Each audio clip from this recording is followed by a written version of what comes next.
Alright.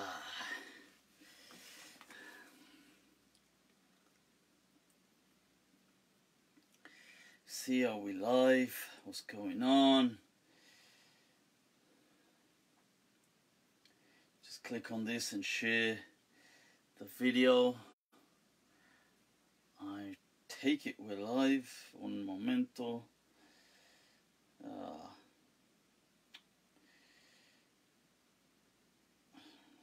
Right, okay.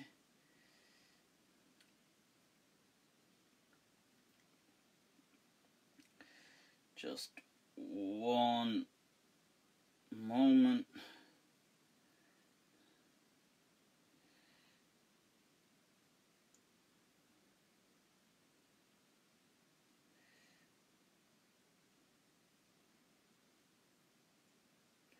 Almost done.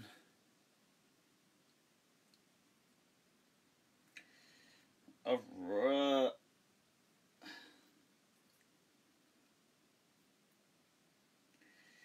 Alright.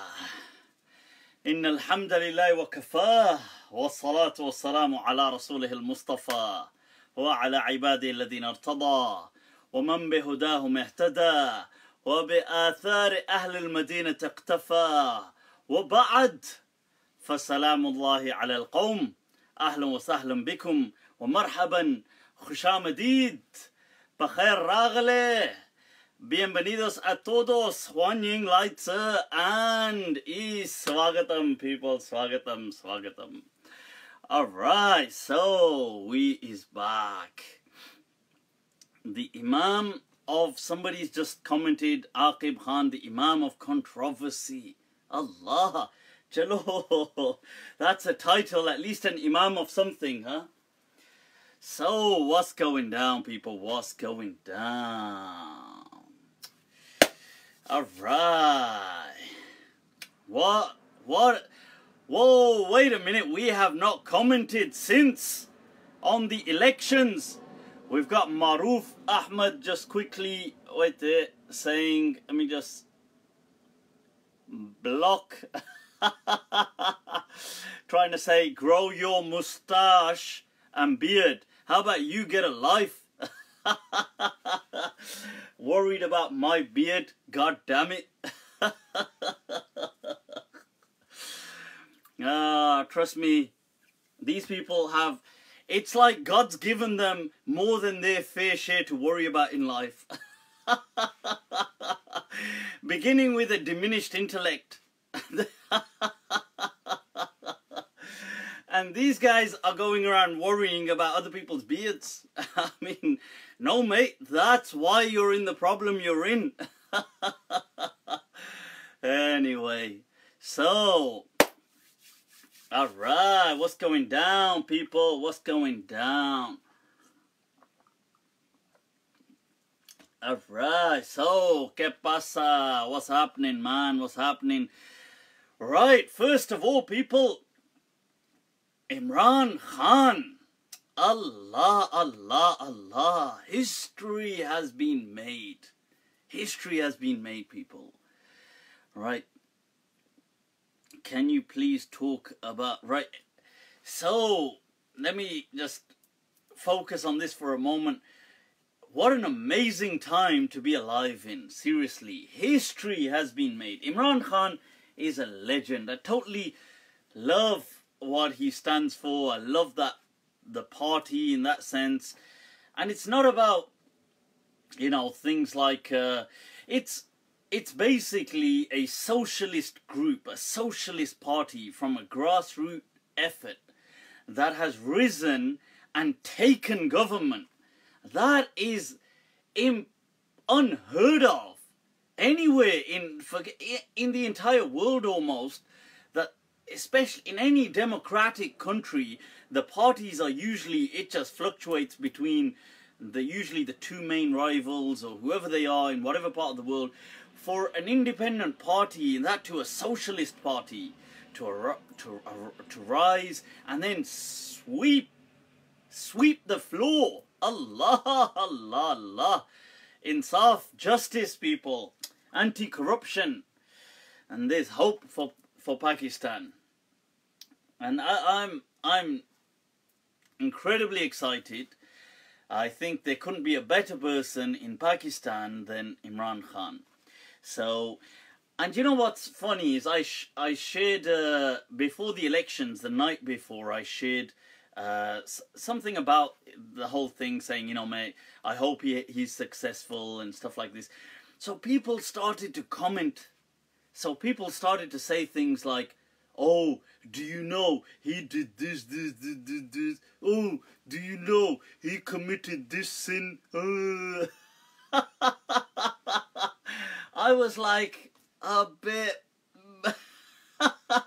Then they said, why does Mufti sweat? I was like, can somebody remind me what he's campaigning for? Is he campaigning for prophethood? Is he trying to appear as a new prophet? For God's sake, the guy is running as a candidate for the Prime Minister. Like, can you just let him do what his job, for God's sake? Oh, but he committed this sin. This is why we as Muslims are in the situation that we're in, people. Right. Dude, he won through utterly corrupt. Ah, haters. Hater log hain yaar, hater log. You know, it's like that. Haters are going to say it's photoshopped. You know, when you've just got the head on a different, and you're in like a Lamborghini, it's like haters will say it's photoshopped. Yaar, contain the hate. Contain it. You know, contain it. So, what's going on, folks? What's going on? Right, those of you... yeah, so I've actually... I'll say an interesting note whilst people are just tuning in. And those of you that have already tuned in, if you click like, click share, and get this out there. Right, so what is interesting is, you see, I've, for a substantial amount of years, been like impressed with Imran Khan and his kind of slogan for justice and anti-corruption. But I've seen even people around me and people in Pakistan and other places where the majority of the people have been so, even though they've respected him, like said, yeah, he's a great cricketer and so on, but they've been so anti him politically to a complete... I've seen that sentiment do a complete 180 turn. And that's amazing. I think somebody should do an analysis on that. How do you do that? How do you get the public sentiment within like a decade to completely go from, oh, don't be ridiculous, to everybody just wanting... not everybody, but a lot of people. And I know it's part to do with the fact people are just fed up and they want change. So, alright, love from Somalia. Alright. Right back at you all the way to Somalia. I should actually start... I want to introduce some more welcomes in the beginning in some other languages. So, if you say it any different in Somalia, then let me know, inshallah. So, people, what else is brewing in terms of fitan and fasad? I can see I've got a lot of people wound up. Somebody's actually just said, alright, Waria Ninkan Yusan Kullum Minin. Kullum Minin. I don't know what swear I've just... Now I'm probably getting, like, edited. And that's going to become a meme in, I don't know, in Somalia now. Where I've probably just swore for all I know. Right, look at this, my shout out. Nimra wants a shout out. Check this out. Shout outs going on, people. Ho kya raha hai? Huh? Aadmi jiye to jiye kaise? What's become of the world, people? What's become of the world? Shout out to my son, Robin's son, Amir. Alright, you're doing it, people, doing it. So, what are some... We'll tackle some questions. In America, we say, sup, mother... people. Alright, did you have any feedback from ex-Muslims? I'm not actually sure, because those of you who haven't watched my people, the twirl, look at the vah, vah, vah, vah, vah. But last week's episode was kind of I focused a certain part on responding to criticisms hurled at Islam by non-Muslims. And actually, I want to clarify, that's a good thing that you've reminded me. I want to clarify something. You see, during last week's show, I made a statement where I was saying that people, these ex-Muslims, should show a certain amount of respect, and I'm sure many of them do, but I was saying to some people, and it was a request to kind of be a bit respectful. Now, people said to me, well, how come you mock? And I was like, oh damn, they've caught me out. How did I know you were going to catch me out? If I knew you were going to catch me out, I wouldn't have said that. So then I was like, oh yaar. Pakda gaya. So, no, the thing, you see, just to clarify, I want to clarify here. When I was asking for respect, what did I mean? I actually said, if you watch my last week's episode, I actually said, I said clearly that you do have the right to criticize. I believe anyway, because you're not a Muslim, you have the right to criticize Islam. In my understanding, you do if you want to, because you're not Muslim. So I respect that and acknowledge that right. If you were to ridicule, fine, as a Muslim, naturally, whatever a person has an inclination to, they will prefer that people don't criticize that. But, you can't have it your way. You can't have your cake and eat it and not get fat. It doesn't work like that, does it? So, now, what I'm trying to say, just to clarify, because some people ask this question, what I was trying to say, and I did say it as well, but I think some people misunderstood it, is if you are going to criticize Islam, even if you're going to ridicule Islam, it's your choice, you're not a Muslim, you may choose to ridicule concepts within Islam. First of all, I clarified about myself. I said I usually mock concepts as opposed to religious figures. I don't usually, as far as I'm aware, not conscientiously, I don't mock. I don't know if I've ever done that, but I mean, generally by principle, I mock kind of concepts. That said, if you are going to criticize or mock or ridicule an Islamic point, I do feel that you have that right to do so, but at least what I was getting upset about was that people were resorting to fabricated stories and then ridiculing Islam based on fabricated stories.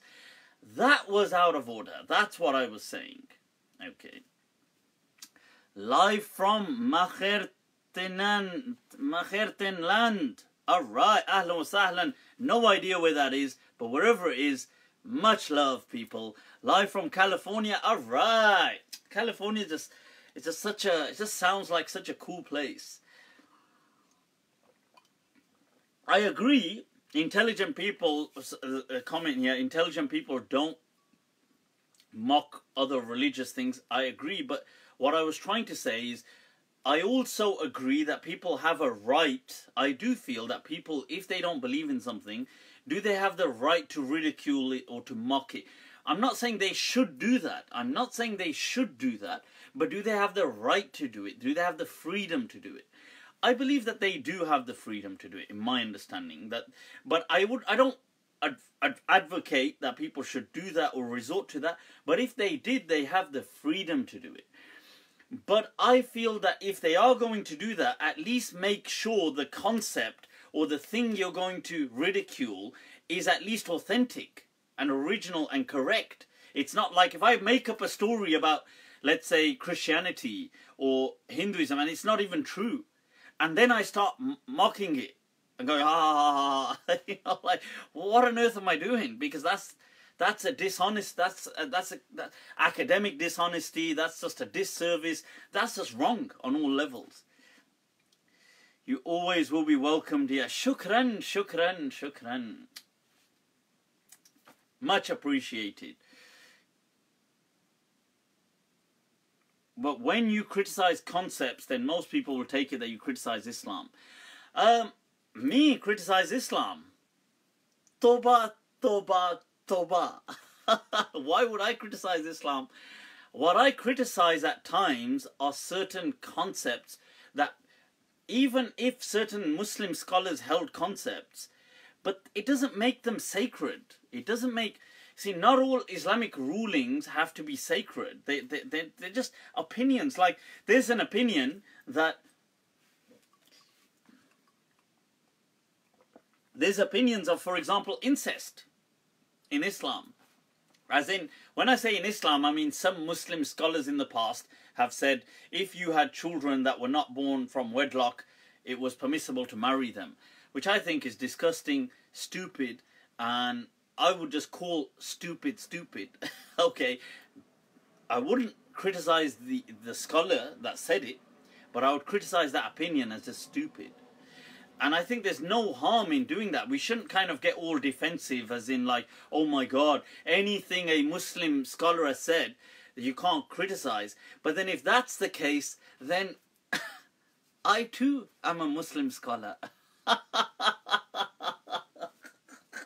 So Apun is also a Muslim scholar. So in that case, I too qualify by that license that you can't criticize anything I'm doing. Right, so the point is, as I was saying, so people have said things like stupid things in the past, you know, like, and people say things, like there's a fatwa of a scholar, or what if the Kaaba got up and started flying around everywhere, and started like, kind of dazzling you? Should you change your direction in the prayer towards the Kaaba and follow the Kaaba, or should you just continue to pray in the direction?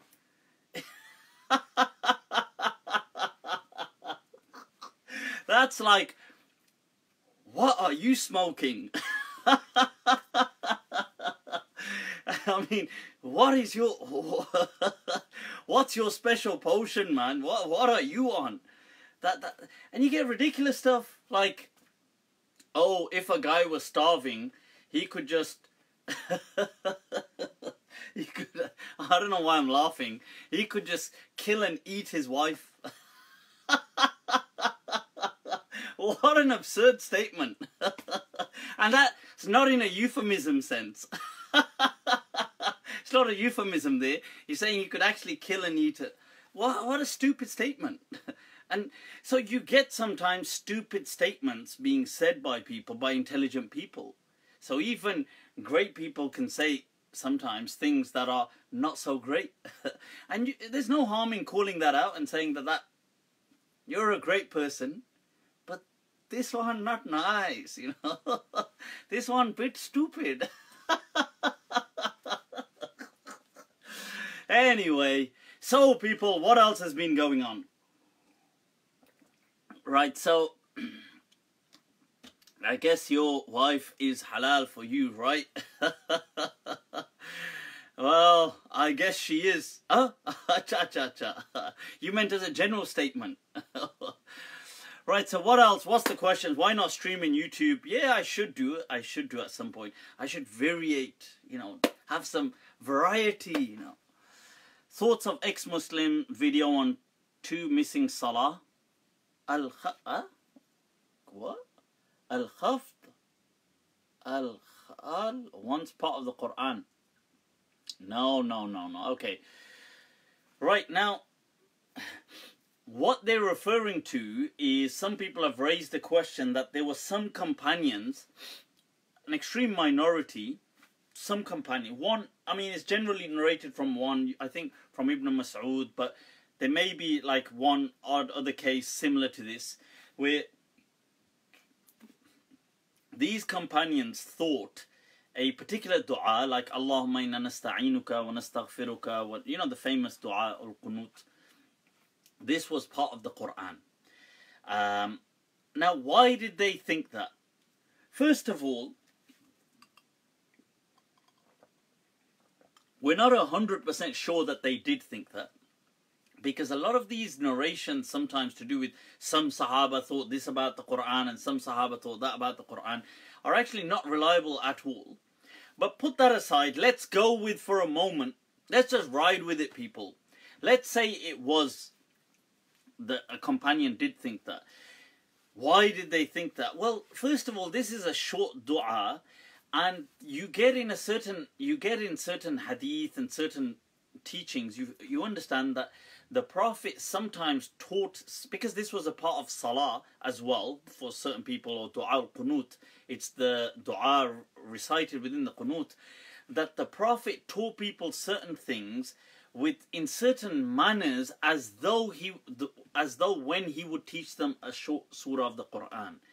So is it possible that if a particular dua carried a certain style that resembled the Quran, Quranic kind of rhetoric, Quranic style, that one odd person may have thought, you know, amidst the whole Quran, maybe that was a part of it as well?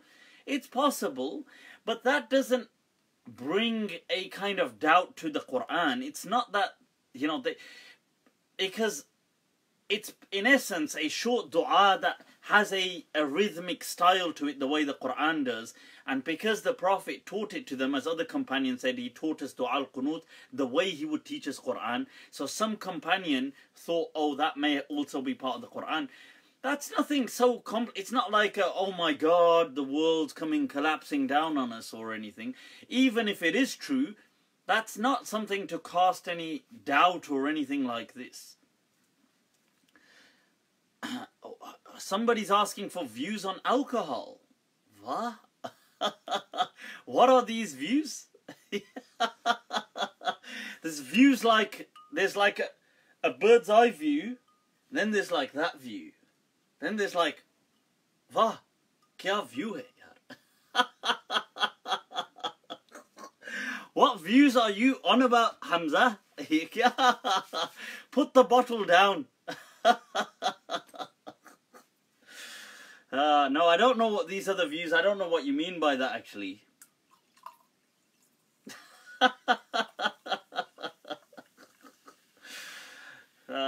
So, what's going down? What's going down? Can you pray in front of something that has a face? Like an imam that has as opposed to an imam that has no face. He's just like he's like, guess who definitely doesn't have to do niqab? Right, well, yes, of course you can pray in front of, like, if there's photographs, or if there's cartoon characters, or you got logos, your salah is fine. This is something, although we did grow up as kids thinking that you can't pray like that, but that's not true.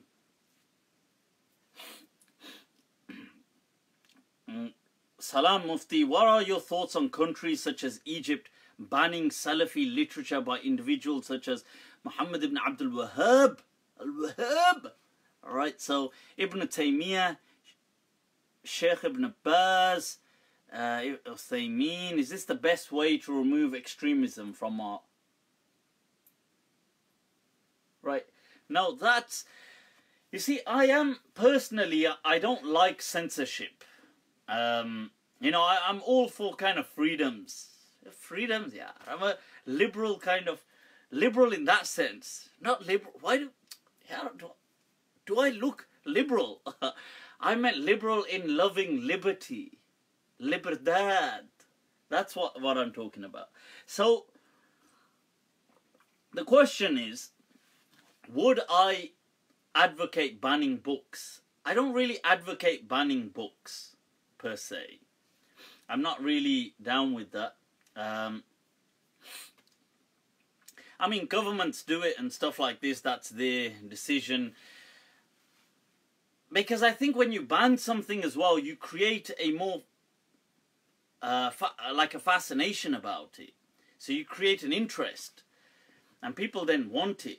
But I think people like the government ought to, rather than just ban, let's say, Ibn Taymiyyah, or Muhammad ibn Abdul Wahhab, or the Salafi kind of literature, what I think they ought to do is spend some goddamn money And how about create online platforms like decent, like how about give Al-Azhar a decent website, for God's sake, where they actually can spread and disseminate some of that balanced knowledge throughout the world.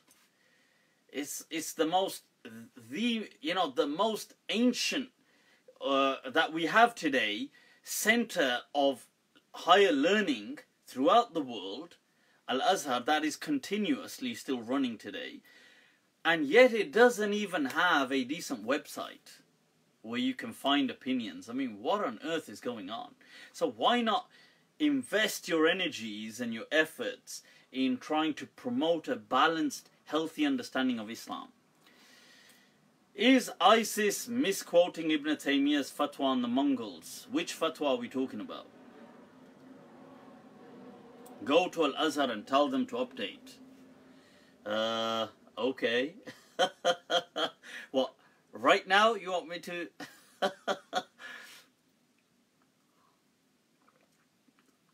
Can you explain about music? I've explained this so many times. Just watch my clips. The hadith about ma'azif, that a time will come when people will make these things halal. Like, for example, alcohol and adultery and ma'azif, entertainment. This hadith isn't even sahih. Bukhari blags it. Like, I'm not just joking. Like, check the chain. The chain isn't even connected. It isn't even connected. Imam Bukhari doesn't even say he heard from the person. So that's the first problem there and then. Why is Imam Bukhari using a chain that he himself can see is not connected? What happened to his high standard? You know, I will only put things in this book that are totally perfect. What happened to that standard? So why use a hadith that has a... Ibn Hazm said this is a fabricated hadith. This is... He was one of the first people to catch out Imam Bukhari. He said, you tried it. He said, why did you try it with that chain? Because that chain of transmission isn't even connected. So, right. So, what's going on? What's going on? If you could be any animal, what would you be? What are these games? What games are these people playing? What's happened to the younger generation? What kind of...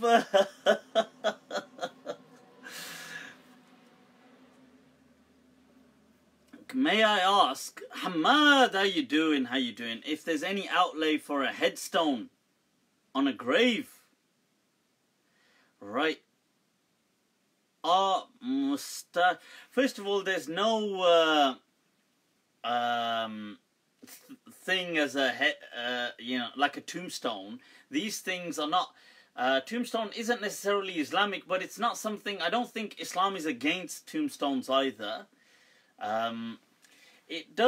Islam doesn't want people worshipping graves because Islam abhors superstition. And the irony is people have turned religion, and including Islam, into superstition. Right, so...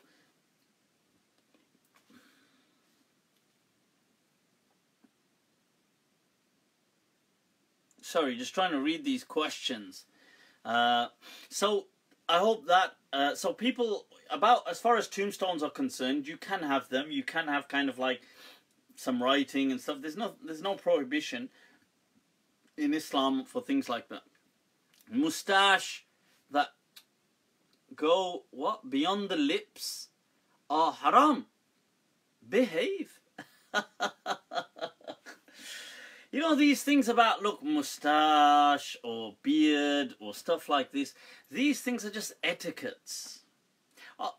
They're just etiquette, so they're not actually like haram. Because remember the standard people. You're saying haram is something I believe which if you do, God ought to punish. He ought to. You know, this is where we forget our role, there's role reversal, and we start telling God what he ought to be doing. So God ought to be punishing somebody. We believe this is what people the definition of haram. ما يستحق العقاب. It deserves punishment. What over a mustache? Behave.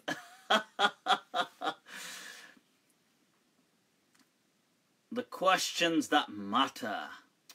Are male piercings permissible? Yes, they are. Male piercings are permissible. Huh? I mean, there's no... Look, like, I take it you're talking about an earring or something like this.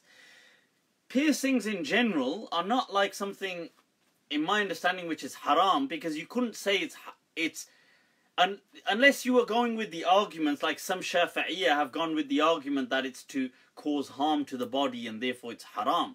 But then they would have to be consistent, and they are. So they say even women can't have any piercings. But if you're going to say women can have them, then men can't have them, why this discrepancy, you know? How can you, this one gender inequality, you know? So it is permissible. And many people in the time of the Salaf used to, many young boys would often have earrings. Imam Malik's own son wore an earring. And Imam Malik discusses the ruling of young boys wearing earrings of gold. And the interesting thing is, he says that the parents for the boys shouldn't get them something for golden. But he doesn't say that the earrings were wrong. He just says that they shouldn't be gold for boys. Salam, is there any sharh and tahqiq of the risala of Lil Malik? Look at that, Lil Malik. Young Malik. Lil Malik, as though he's some rapper. I like it, I like it. So, Ibn Abi Zayd al-Qayrawani is the Maliki Don and legend who passes away in the late 300 Hijri. So, about 1,000 years ago, over 1,000 years ago. Now, he has a book called a risala, the kind of like the letter or the message. And there's many tahqiqat. In fact, there's so many in my previous kind of shows. I've gone through some of the new books I've bought that have been that have recently come into kind of the commentaries on it. There's several over there. They're a bit out, so I can't just reach them, unfortunately. Otherwise, I would go through them now. But there's so many kind of commentaries. Some recent, you've got quite a few tahqiqat. If you go to Najib Way, their website, on they're like a kind of editing team under Ustad Najib Way, Ahmed Najib is his name. But he has a team which kind of, they dedicate themselves to Maliki scripts. So they've come out with quite a few amazing kind of products. So inshallah, do check those out. Is the prayer valid if I pray with shorts above the knee? Is the prayer valid?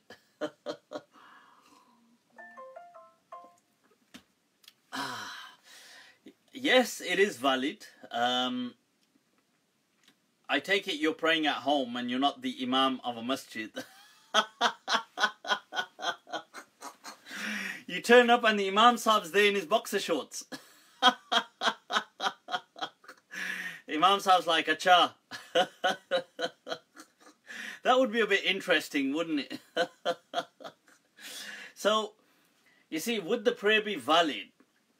Yes, the prayer would be valid because, first of all, most of the madhabs, especially most of the madhabs believe, most of the schools of law, especially the Maliki school, the understanding is the only thing to be covered is the kind of private parts. And things like the thighs are just part of the extended aura, like etiquettes, like you ought to cover them. But if part of them isn't covered, it's not, you know, it's not something that's so... And then there's the opinion of certain Iraqi or Baghdadi kind of Malikiya. And this opinion I'm actually inclined to as well, of the Malikiya. And that's like legends like Qadi Ismail, who was a Don people. He really brought to life the school of Medina in Iraq in his day and age. He's a few generations after. He's from the teachers of people like Imam Bukhari and stuff like this, that kind of era. So he's a few generations just after Imam Malik.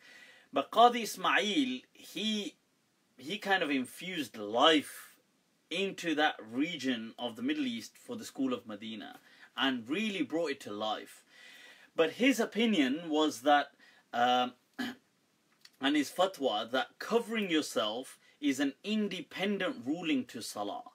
So Salah is a separate ruling, you can pray, and covering is a separate ruling. So technically, even if a person prayed naked,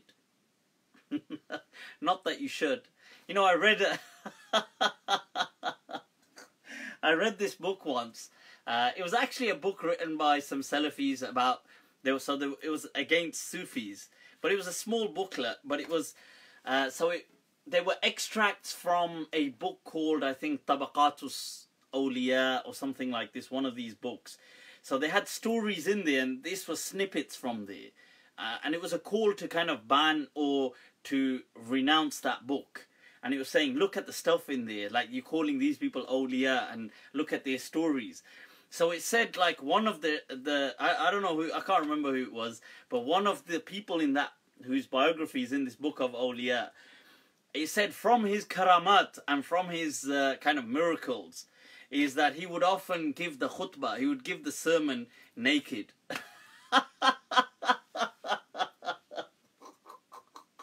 That's from his miracles. Allah. And the way it was worded, it would say, and from his karamat, radiyallahu an. May Allah be pleased with him, that he kana yakhtubu uryanan. He would deliver the sermon naked. That was his I don't know if that's just made up, but apparently it's in that book, and so they had this booklet kind of just to say, what on earth why have you guys not kind of renounced this book? Anyway, so that's coming back to this question. So if a person technically prayed uncovered, the salah would still be valid, but that would be a separate matter in itself, that why were you not covered? So that's a separate issue. Hence, if you remember a while back, there was this viral clip of some girl praying poolside, and it was all over social media, and she was like in just some swimwear, I think just like a bikini or something like this, or she was just, and she was praying by the pool. So there's this clip that was viral, and all Muslims, so somebody from afar was kind of recorded a clip and said, oh, like, look at this girl kind of like, or this woman praying at the side of the pool dressed like that. So Muslims were all kind of, what the hell, I strike down upon thee with great vengeance, and you know, and it was like so. And at the time I made when I was asked about this, I said, look, although that isn't the Islamic etiquette, but people should just leave people alone. And I said that, look, for example, because all these people were saying her salah is invalid, what's the point of praying? And I actually said that, well, actually, according to, like, the school of Medina, Maliki Madad, the salah would be fine, according to people like Qadi Ismail. So you guys don't, so my whole point was that you don't even know the Islam you're trying to preach. Like, you've not actually read it, because if you read up, you would know that many scholars actually said that salah would be valid, and that's a separate matter, that why is the person dressed the way they are. So yeah, so why are, Hina has asked, why are people so judgmental? They really are judgmental, and the worst part is religious people, unfortunately, are very religious people are the worst kind of it's shocking actually how judgmental religious people are, because you think, like, if you found God, you ought to be kind of all at peace, and or at least have some peace and contentment, and therefore not judge people.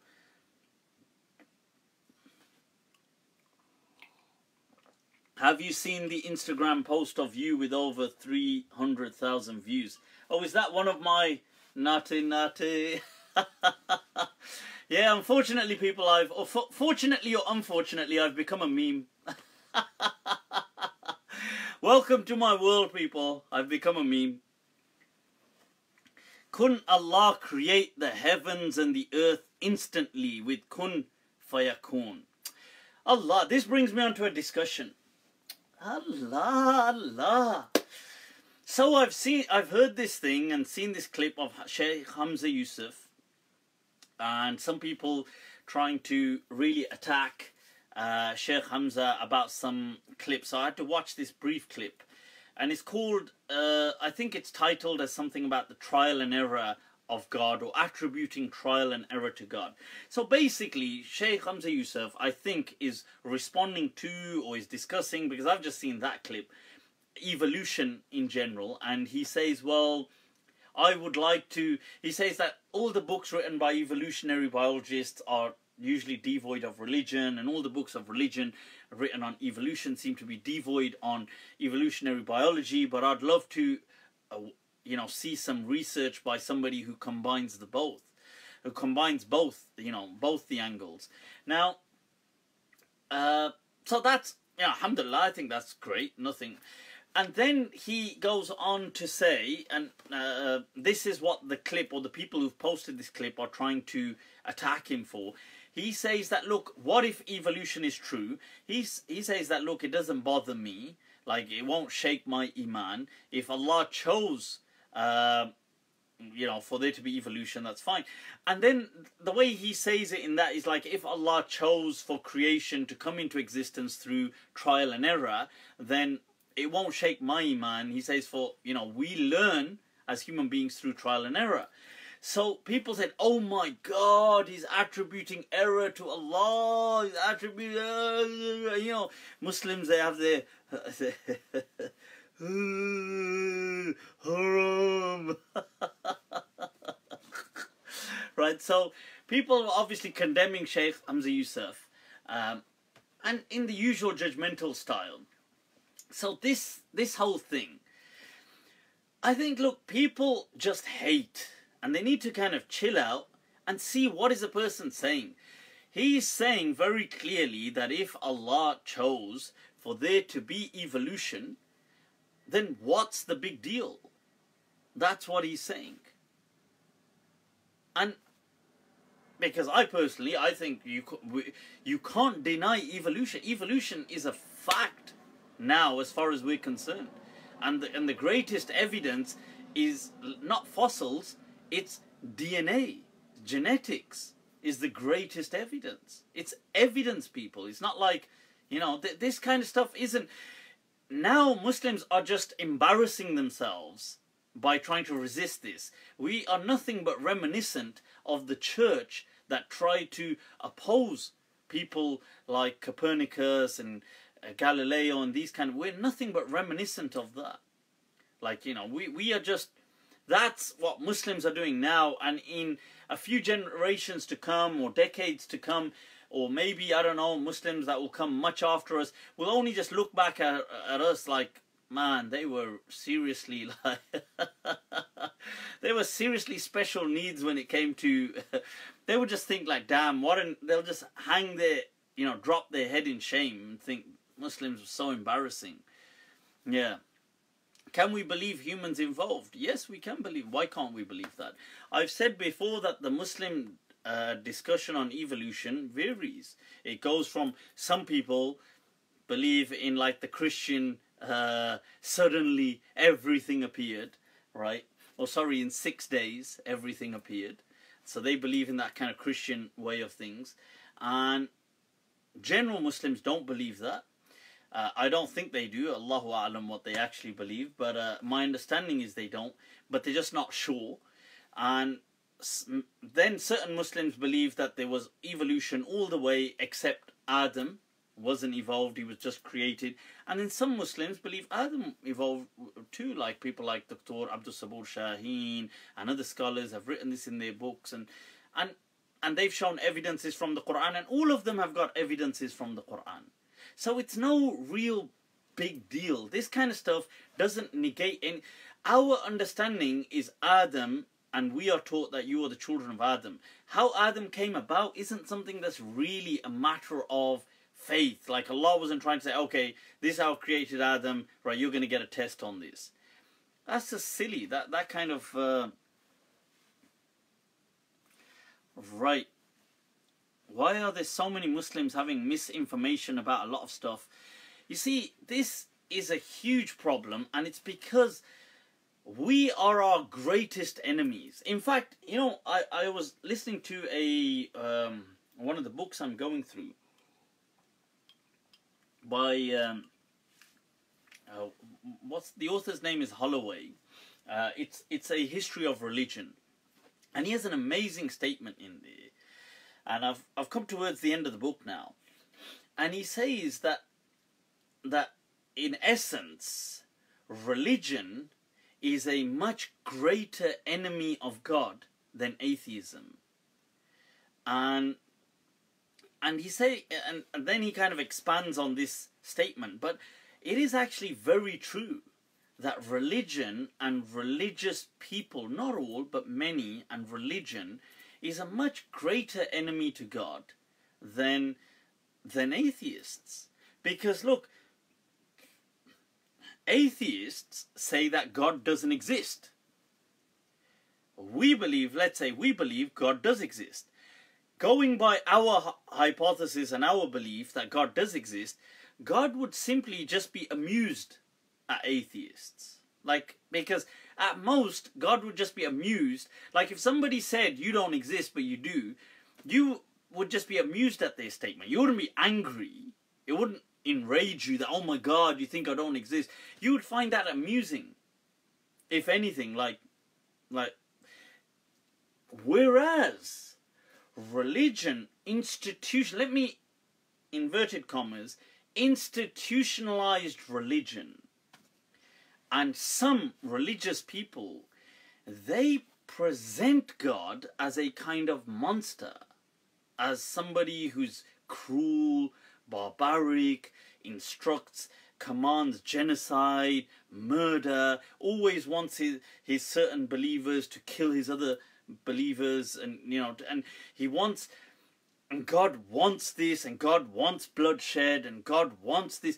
Now if, let's say, going by our hypothesis that God exists, this misrepresentation of God would be something that would enrage God.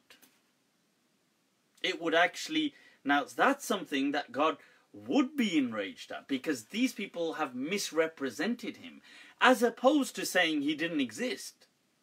Because that wouldn't be an enraging statement, that would just be an amusing one at best. So that is so true. I mean, I think you're lagging.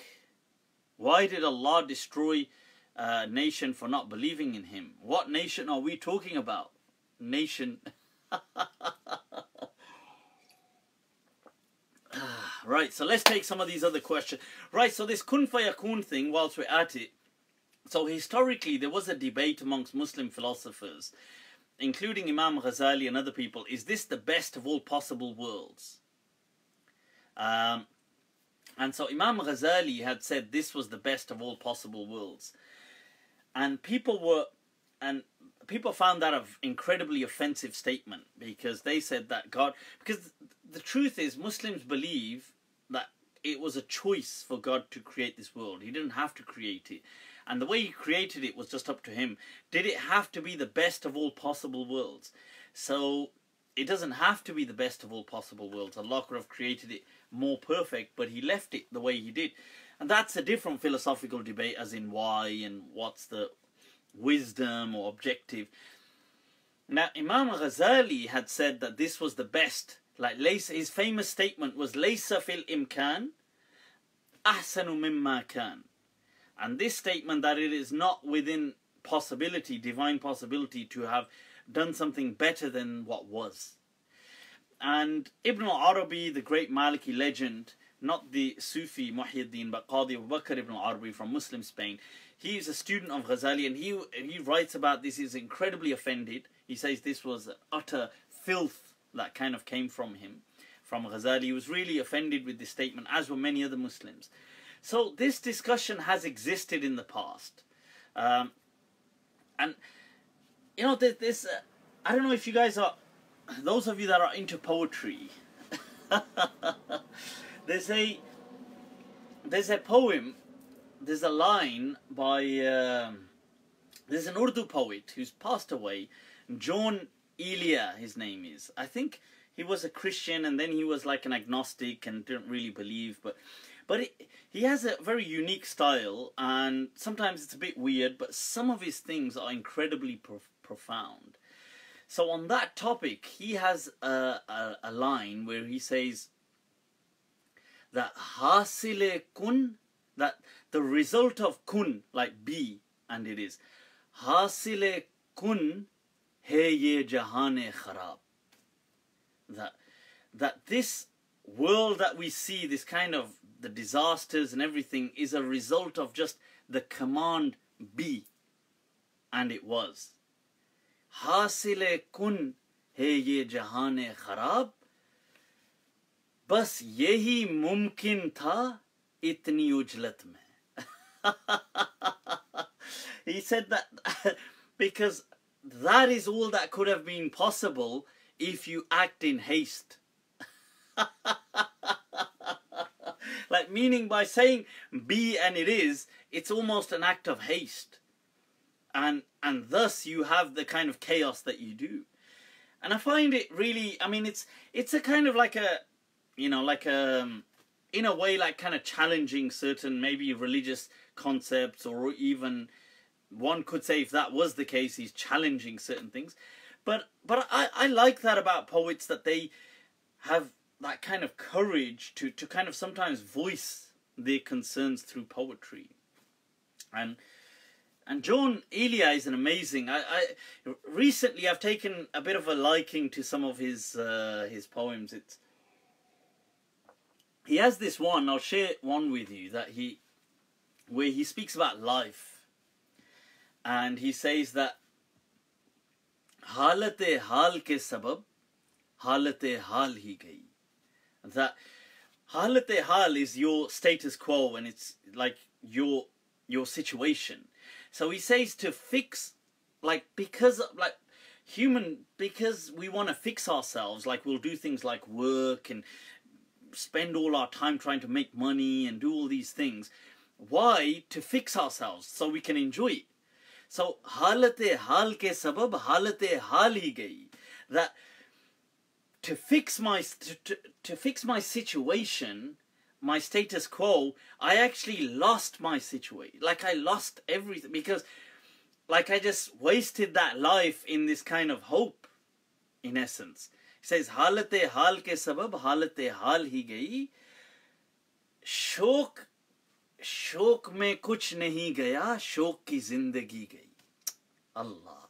Like that, he says that it's not out of choice or passion that I lost everything, but it's that I lost as a consequence the life of passion. Like, it's amazing, wallahi. Like, some of his words are incredibly profound, I have to say. But anyway, that's for those of you that are into poetry. But Jaun Elia came from a Shia family. No, he wasn't. I think he wasn't Muslim. He wasn't Muslim. He was I think he was Christian or something, and then he was an open agnostic. He said he didn't really believe in God and stuff like this.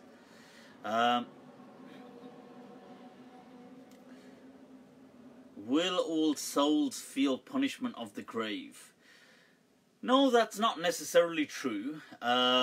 I mean, there's, like I said, you know, this thing about the punishment of the grave and stuff like that. In my understanding, if people want to believe in it, they can. But I believe there's that diversity in this kind of thing. You can believe in it, or you don't have to believe. The Quran doesn't, if you just read the Quran, you wouldn't get that understanding that is true. In some hadith, you definitely will get that understanding. Then there's a discussion on, I suppose, some of those hadith, how authentic are they, stuff like that. And then also there's some discussion on, do they even make sense, some of the content of those hadith. Things like, for example, the person who never used to clean up after going to the toilet. and then the question is, well, why is that a punishable offence? Like, if you know, never, I mean, you could say, well, sure, for prayer he ought to be kind of clean or whatever, but why is that in essence? I mean, that's okay, it's unhygienic, but why is it a punishable kind of like? So it doesn't really make, because generally the scholars don't consider that haram, they just consider that unhygienic. So there's some here and there. The problem is that this became a sectarian discussion. Now anything that gets sectarianized, it goes down the drain. So this became sectarianized, and then Muslim scholars, we've wasted. You know, it's like that poem that Halat-e Hal ke sabab Halat-e Hal hi gayi. This is what it is. That we wasted, like for the preservation of Islam, we wasted Islam. Honestly, we wasted it in sectarianism. In trying to just defend, you know, sectarian against this sectarian group, that sectarian, trying to do over that group, trying to just dedicate all our refutations to this group. Wasted. Ummah zaya ho gayi yaar. The ummah got wasted, honestly. The huge, and then what we did was we messed it up for those who came after, because we set everything in stone, all this sectarian creed. Right, so I do obligatory praying during my periods and feel not excluded because I need that closeness to the divine. Amy, Allah, Amy G. Well, we've got some live ijtihad going on. No, I'm only joking. Okay. I mean, generally the understanding the general understanding is it's a gift from God to, and therefore the gift of God is not kind of refused. So when God said, women, you know, you don't need to do that, it's as a gift, not because they're impure. The impure thing is a cultural misrepresentation, and I've said that before. It's as a gift, and a gift isn't usually kind of rejected, but I suppose if you did, you did.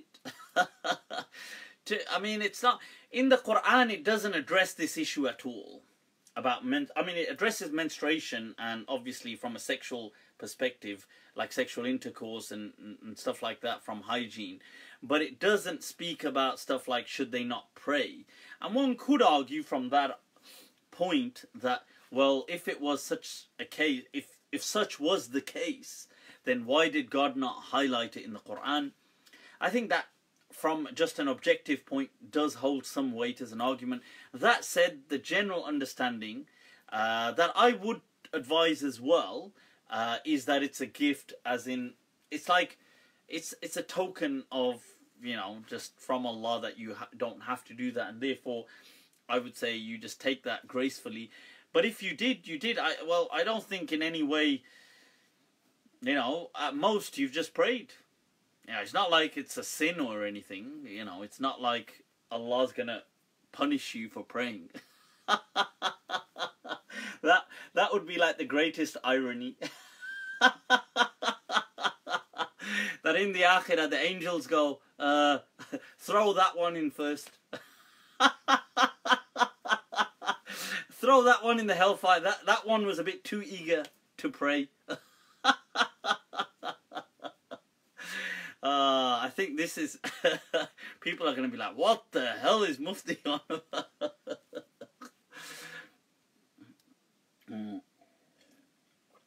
It's the... So, yeah. Right. Well, okay, well, Amy's smiling. Well, there you go. Sense of humour, alhamdulillah. That's good. 5 prayers, but fine. Peace be. Okay, why did Imam Malik not go to the masjid? Did he pray Jummah? No, because if Imam Malik didn't go to the mosque, where was he doing Jummah? In his own... he was hardly going to lead it from the bathtub. Obviously, Jummah is done in the masjid. So... If Imam Malik's not going to the masjid, so he's hardly going to be leading Jummah or praying Jummah.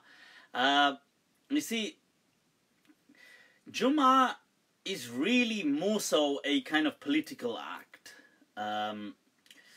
It has both. It's like a mixed ingredient. It has a political aspect. I don't know if political is the right word. I'm using political to mean it has an aspect to do with kind of like leadership of a community and stuff like this from that. I don't know if political is best to describe that word, but so if not, then okay, dismiss the term political. But it has a leadership, as in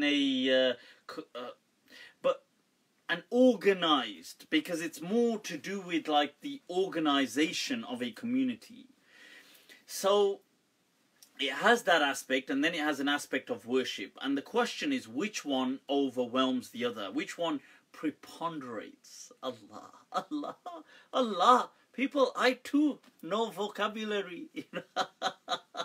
So which one is going to preponderate? Okay, so now in this case, some people said, well, it's going to be worship. Other people, and I think many people do feel as well, it is actually the political side or the other side. So, yeah, so anyway, when it came to Imam Malik, these imams, by the way, were never imams in any masjids. Okay, you know, today we speak of all these imams like Imam Malik, the legend, Imam Shafi'i, Imam Abu Hanifa, Imam, like we speak, Imam Ahmed ibn Hanbal, Imam Bukhari, we speak of all these people. None of these people were imams in a masjid, and none of these people were ever allowed to lead a Jummah. Like Imam Malik would never have been allowed to lead a Jummah prayer in his life. Why? Because it was state authorized. It was only authorized by the kind of the dynast, by the king or the caliph. He only instructed who could lead Jummah. Jummah was not done in any mosque. It was only usually done in one key masjid, one key mosque. So that's the issue of Jummah aside. As to Imam Malik, he generally did not, I think in the last 25 years of his life, he didn't attend the mosque. And that too, when you think about it, was the Prophet's mosque, but he didn't actually pray in the mosque. And when asked, he said that if he goes, he would just become kind of enraged by what he sees. And then he would want to tell people, like he would just be annoyed, and then he'd have to kind of, and he can't stay silent. So rather than ending up kind of triggering commotion, he'd rather just not go. That was his actual response. So, and that was the Imam Hanifa or Imam Malik had any degree like Mufti or something. What? Huh? No idea what that means. Somebody's posted something in another language. Right, so also, what else did Imam Malik want to beat up those that completely shaved their mustache? Yeah, he did. You see, he said that. It's not that he wanted to beat up. Like, that sounds like, come on. It's not like he was a thug. It's not like Imam Malik, you walk into his dars and he's got somebody in a headlock.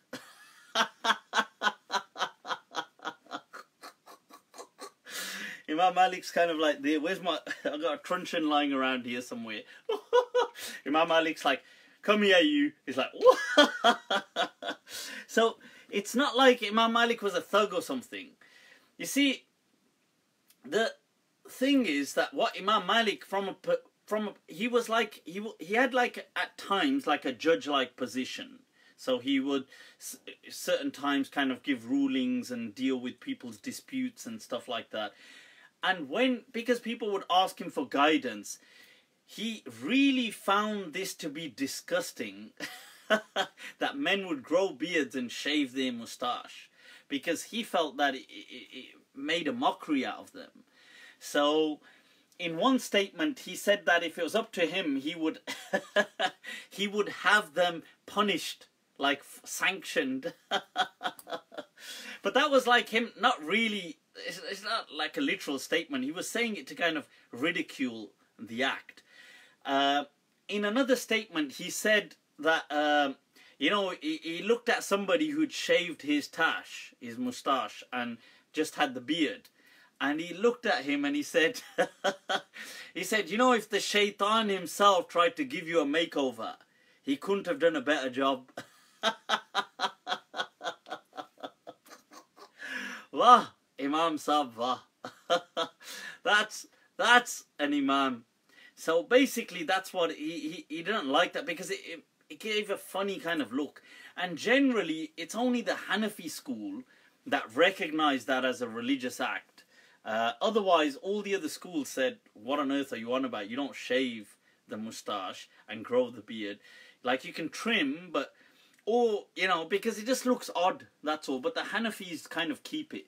So you do get Hanafis in the Indian subcontinent that will shave off their moustache. But then it kind of accentuates the upper lip in a strange way.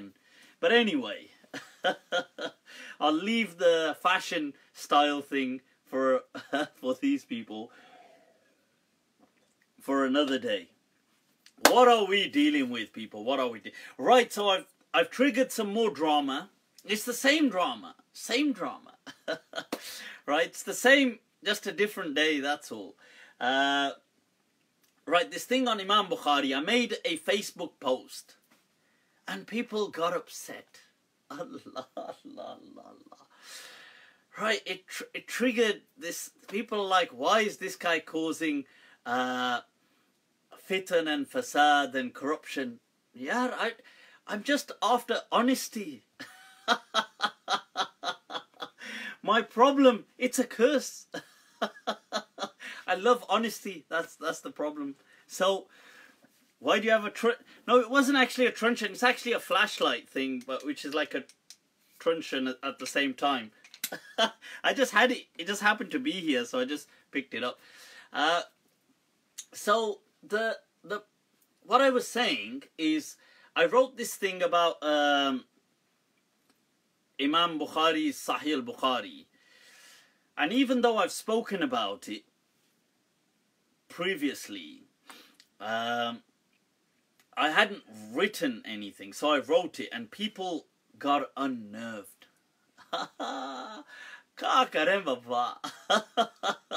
What can we do? Admi jiye to jiye kaise? How is a person, an innocent person like me, supposed to live? People are thinking, innocent? Him innocent? So anyway, so what I had said was that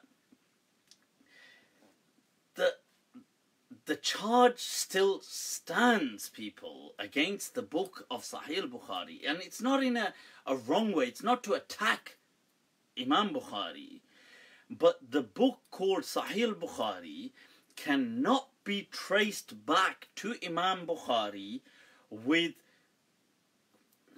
beyond reasonable doubt. It cannot be. So now that's been the claim.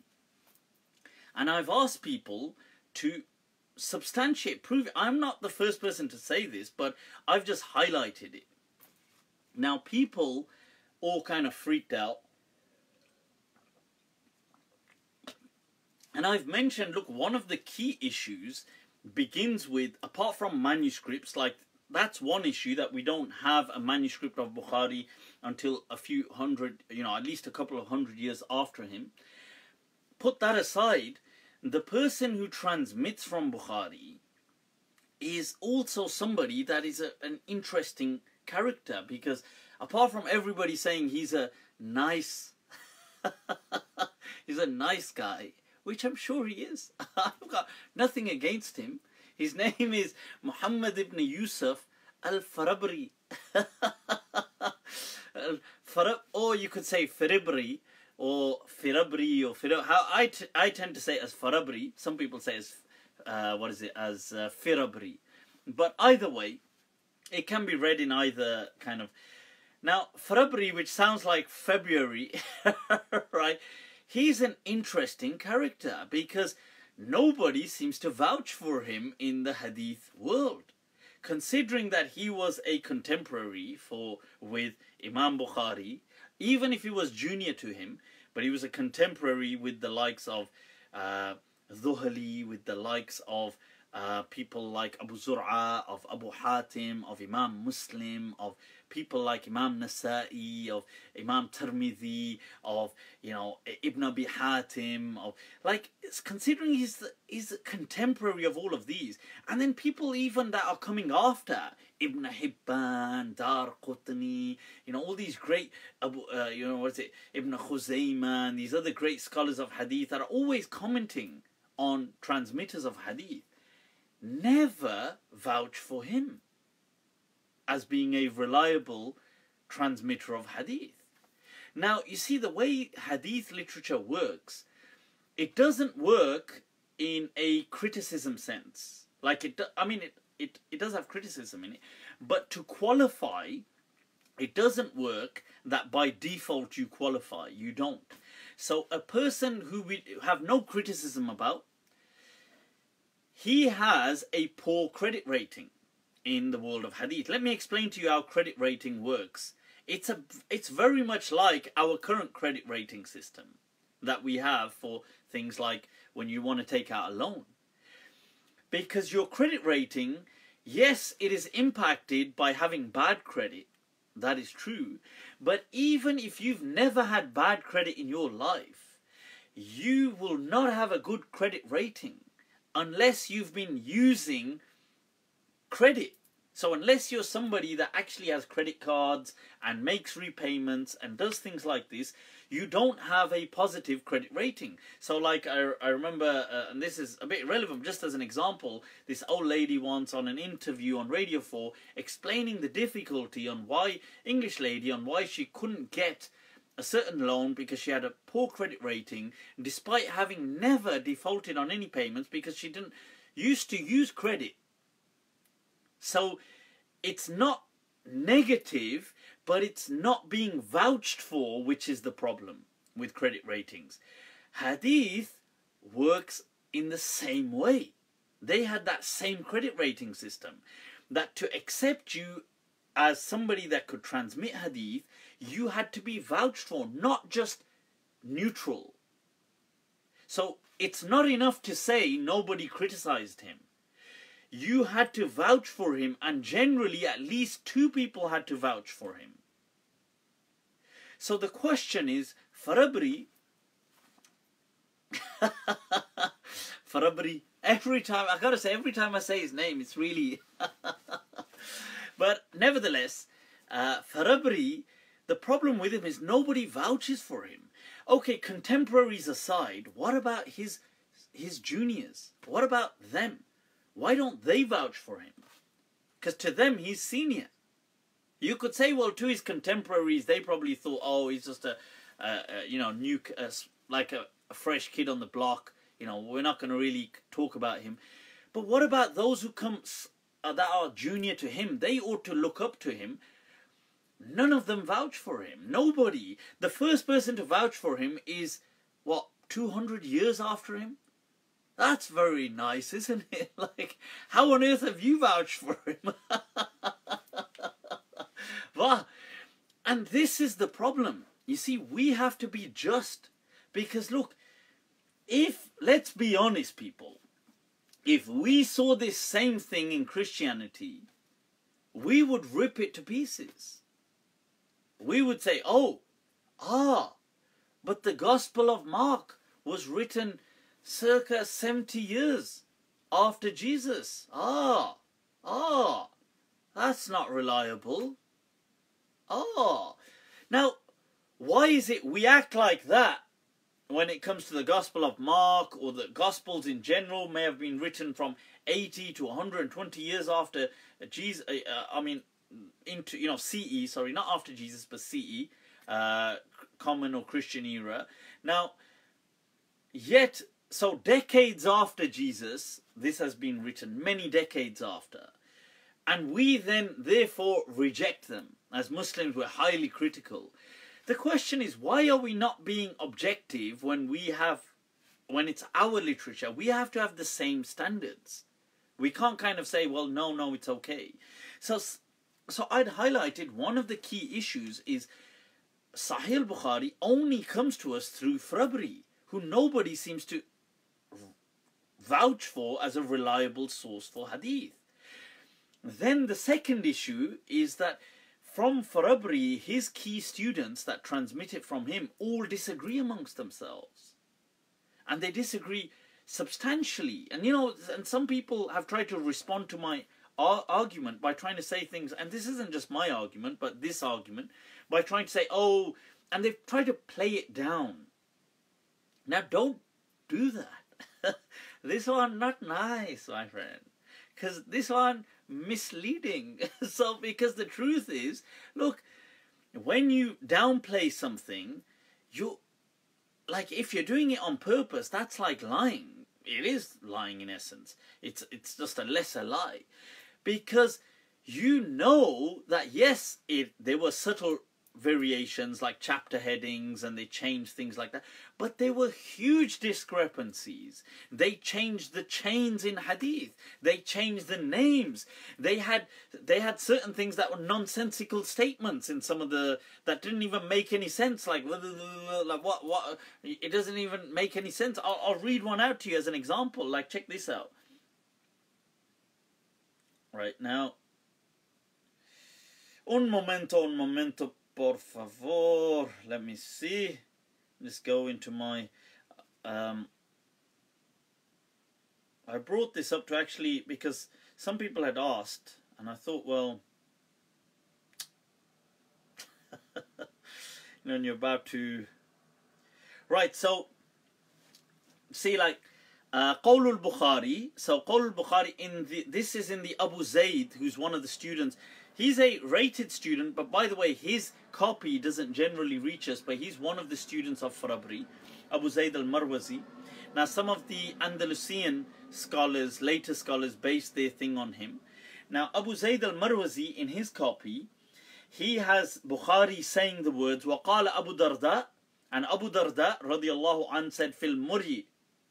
Now, muri in general is, or muri, is to do with the kind of like, it's like, it can be a kind of like a soup or a food, and it can also similarly be referred to as to a particular camel as well. That's in a certain stage of life and stuff like this. But in this sense, I think it may be referring more so to that soup, okay, that kind of like dish. But whatever it's referring to, it doesn't matter. The point is, قال Abu Darda fil muri. So Abu Darda said regarding the muri. Now listen, the script is ذبح الخمر النينان والشمس. Right, that just doesn't make any sense. Like, that's just like ذبح is to slaughter, al-khamra, he slaughtered the alcohol, النينان. Ninanu isn't even a word as far as I'm aware. I don't even know what is ninan. It's not a word. It's just like a... It's just like washams and the sun. So check this out. He says, وَهَذَا ثَابِتٌ فِي رِوَايَةِ أَبِي زَيْدٍ وَغَيْرِ. So the riwayah of Abu Zayd has this statement, and other than him. But according to Qabisi, like, this was some of those who did rely on Abu Zayd's transmission. He was from Northwest Africa, and some of them in Al-Andalus, like Asili and others. But according to Qabisi, Madrubun alayhi, had crossed this out. But in Asili's text, it was there. بين ذلك تلميذهما المهلب. So Muhallab explains that in his Sahih, and he explains why Qabisi crossed it out, because it didn't make any sense. He said, لم يعرف معناه إذ كان قد تصحف عليه. He says, because this was just tasheef, somebody's just written something, but I don't, like, he doesn't know what they were trying to write, but this is just nonsensical statements. So look, that's in the content, but you have the actual names in the chains that have varied, like complete changes, including hundreds of hadith missing between them, hundreds. So let's be fair, right? let's not downplay the argument. You can try to tackle it. So, on that note, somebody had sent me some of the Saudi scholars, you know, the Islam QA kind of websites. They tried to answer this question. Oh, God. These ads. Yeah. Right, so here's the question. He is asking, this is Sheikh Muhammad Salih Al-Munajjid from the Salafiyah, dealing with this question. He is asking about the original copies of Sahih Bukhari and Sahih Muslim, and he's going to answer them. Right. First of all, this argument is not so much just to do with the copies, original copies. I'm not just saying, the argument is not just where is Imam Bukhari's book himself. Because that's not the issue. The issue is Imam Bukhari in the last few years of his life was deemed a heretic by most Muslims. So they considered him, I think unjustly, that was wrong for them to do that, but they did. So they deemed him a heretic, and so nobody used to take hadith from him. So in the last few years of his life, nobody's transmitting hadith from Imam Bukhari. And Imam Bukhari is just kind of like, he's rejected from towns, he becomes an outcast. He tries to go into certain towns and cities, they don't even give him entrance. So this is his life in the last few years of, in his last few years, and it's a tragedy really, because Imam Bukhari himself is a great man. I'm not dissing Imam Bukhari. He's a great man, and I would strongly disagree, and actually I would condemn anybody trying to condemn him as a person, because that's not fair, because he hasn't actually done anything. He's just somebody who struggled in his life and tried to write certain things in his attempt. The question is, his book, is this his book? This is the question. Because if it is, how do we know this is his book? Is it in its entirety? What is the margin of error? Is it 30%, 20%, 40%? How much of it are we uncertain about? And where does the margin of error fall? This is the problem. So I do have a detailed talk about this, by the way. So if you have a feeling that you can listen to it, it's on YouTube. You can subscribe to my YouTube channel. If you haven't already, then what are you waiting for, you infidel? You kafir? Subscribe to my YouTube channel, but I've got one there about, I've got this discussion there about Sahih Bukhari, and I go through all of this. But let's see what Sheikh Salih Al-Munajjid has to say. So he says, one of the most important things of a Muslim who's acquainted with classical legacy is that he should understand that stirring up doubts is easy and is something that anybody could do. Right? Even about basic given things and common sense and blah, blah, blah. This is how we deal with these so-called specious arguments. What is it with these Mulvis and these kind of like and their usage of rare words, huh? But anyway, in reality, nothing but illusion, blah, blah, blah, blah, blah. Let's get to the juicy stuff. If the questioner meant original copies, as in manuscripts, what the author wrote, then okay, but that's not what these issues are about, because this is not about Imam Bukhari's copy. This is the copy that Farabri had. So Farabri had several students.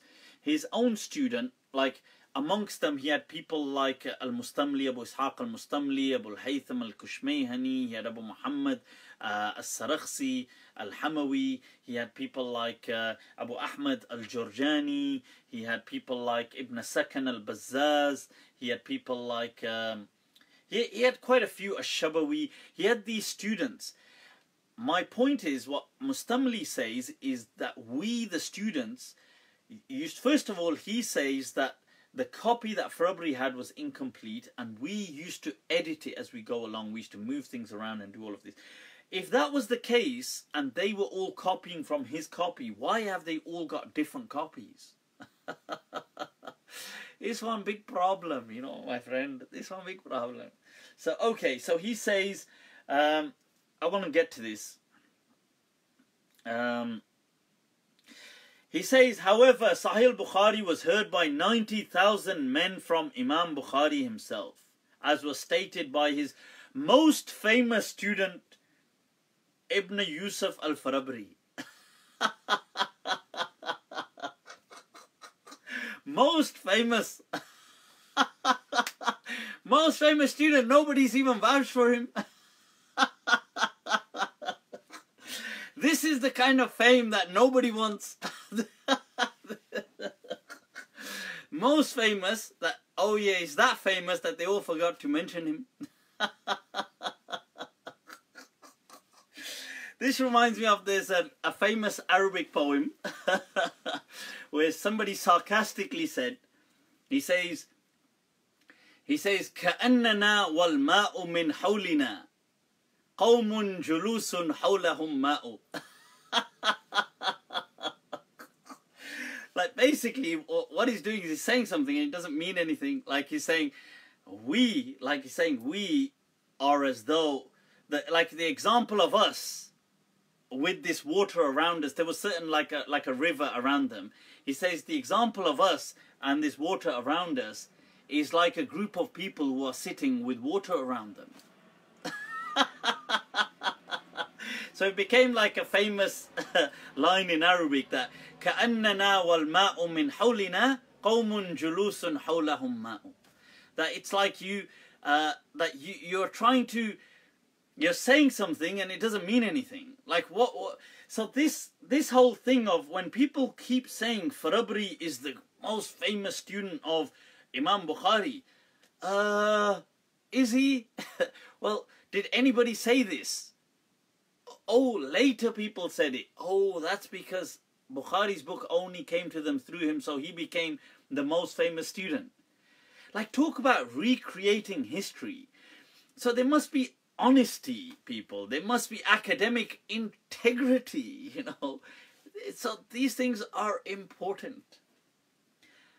These things, más importante, you know. You can't like, this is like, you can't really get so, because you see what a lot of these people, what I've read on a lot of these websites is people have started to give Imam Farabri the status as like he was the greatest student of Imam Bukhari, and this is not true at all. At all, it's not true. He was just one student. And this statement, let's go through this statement, by the way. This is Farabri's statement.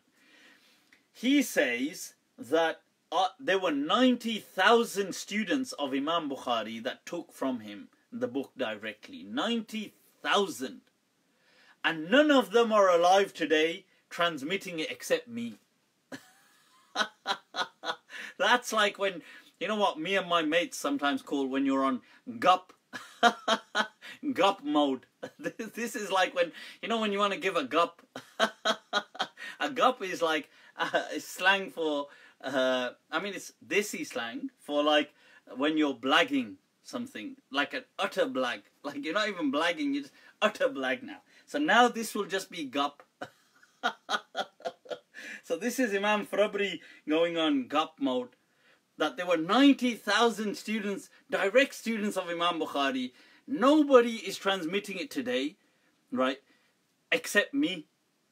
Like you think, oh, ye kuch zyada phenk diye.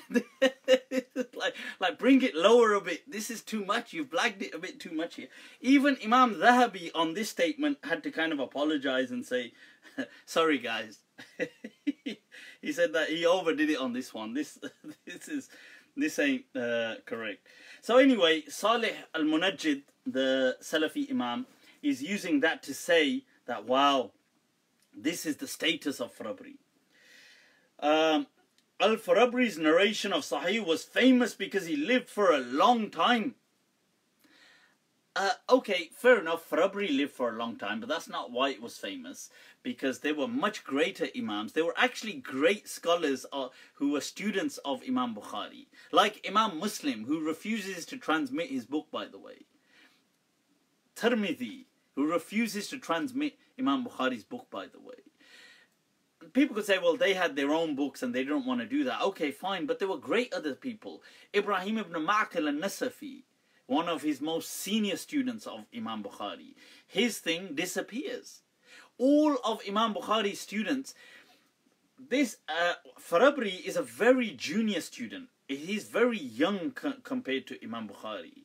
He comes much, he meets Imam Bukhari, but he's very young compared to him, like to his other students. All of Imam Bukhari's other students, they either don't transmit his book, or it seems to disappear within a century. So anyway, he says he heard it from him, and trustworthy people heard it from him. Al-Mustamli heard it from him. And he even transmits here, look, is one of those who says, I copied the book of Bukhari from its original text with Ibn Yusuf, that's Al-Farabri, and I saw that he had not completed it yet. That it's true that even Imam Baji, the Maliki scholar, says that's most likely true. Farabri's copy was incomplete. So somebody said today, look, we have these copies of these people, of Ibn Sakan and these other great scholars, and Ibn Sakan is a great hafidh of hadith. But even Ibn Sakan, the question is this, Ibn Sakan is taking it from Farabri. Ibn Sakan, does he vouch for Farabri? Does he, like, somebody could say, well, why else would he take it from him? Maybe he took it from other people as well, but we don't know, because this copy that reaches us today, the main copy doesn't even come through Ibn Sakan. So people all the way have been kind of patching copies together, and they've been contradicting each other. So look, Ibn Hajar relies on a copy by Al-Harawi, who relies on 3 key students of Farabri, Al-Mustamli, and As-Sarakhsi, Abu Muhammad As-Sarakhsi, and Al-Kushmayhani. But then Abu Dhar al-Harawi, and there's another famous manuscript known as the Karima manuscript, which is based on Kushmayhani. But then Abu Dhar al-Harawi himself says, by the way, Kushmayhani wasn't even a scholar of hadith. Therefore, he actually deletes and removes a lot of the narrations coming through Kushmayhani. But yet the Karima manuscript solely relies on Kushmayhani. Whereas one person is saying Kushmayhani is not even a person knowledgeable about hadith. And another... So, what is going on? And none of these reach us in their entirety. So what's happened is people have patched things together. So I ask people, look, don't get distracted. If you feel that you can answer these questions, then bring the original copies. Don't kind of... We have patched up copies today, and we should just be honest that that's the truth. Fine. If you want to accept them still, that's fine. And I'm not saying we should not accept Sahih Bukhari. So people have asked me, what are you saying then? Are you saying we should throw Sahih Bukhari away? I'm not saying that. Because there's a lot of valuable things in there. There's a lot of... You could take things that you could corroborate them. You could take a look at language. You could take a look at people. It's part of this heritage. It is a treasure that is part of this heritage. But when we're going to attribute it to the Prophet, we have to be wary. That we have to understand that, look, there's a reasonable chance this is not what the Prophet said. So let's make sure the information we're about to attribute measures up to the 3 standards. That 1, it does not go against reason. 2, it does not go against the Quran or establish Sunnah, because Imam Malik and Abu Hanifa drew a distinction between Hadith and Sunnah. It does not go against the Sunnah, and it does not uproot an Islamic principle. If that be the case, then fine. It's good enough. You can go with it to make rules. But we should be wary about information. So some things you can't actually make rules from. They're just information. Like, oh, the Prophet one day stopped over somewhere and did something.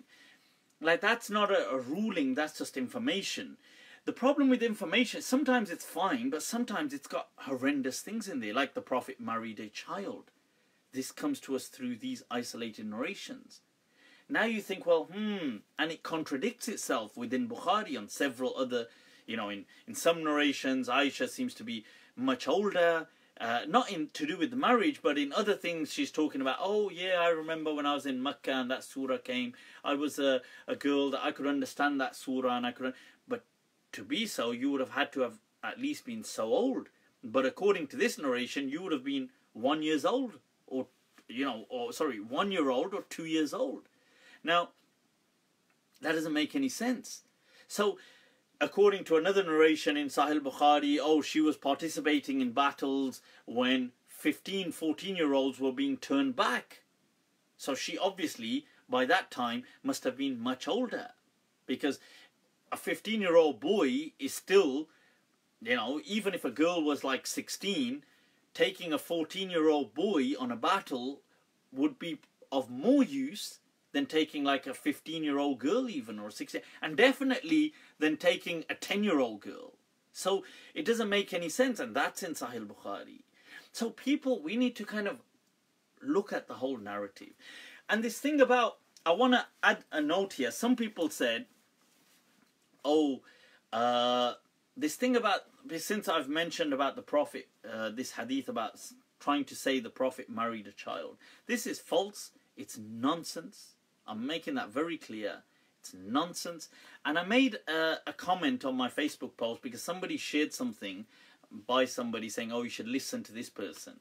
Because, when an academic, I'm just saying, and I have great respect for, so they shared a particular article, or I don't know whether it was an article or a video clip of Dr. Jonathan Brown. Now, I have great respect for Dr. Jonathan Brown. I have messaged him privately at times, and he's messaged me.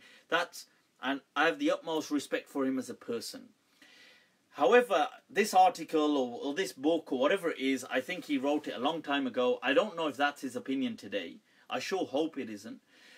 But you see, the point is, just because now you have a person who you feel is presentable, and you're going to say, it's okay to justify child rape or child molestation, child abuse, because so-and-so person in an article may have said, it's fine because people in that day and age did this. First of all, people in that day and age did not used to marry children that young. That did not used to happen. So there's a big difference between saying people in the past did marry, girls did get married when they were 13, when they were 12. That did happen. That may have, I'm not saying, and that did probably happen in a lot of, in many parts of the world. However, they didn't used to marry 6-year-old girls. Like, let's just get that right. They didn't used to do that. So people need to stop saying, they used to marry 6-year-old girls. They didn't used to marry 6-year-old girls. And then to say, well, it's okay. And I want to highlight an irony that, it's ironic that recently there were these articles on social media where some newspapers trying to say that pedophilia is a sexual orientation. It's not a it's not a sickness or whatever.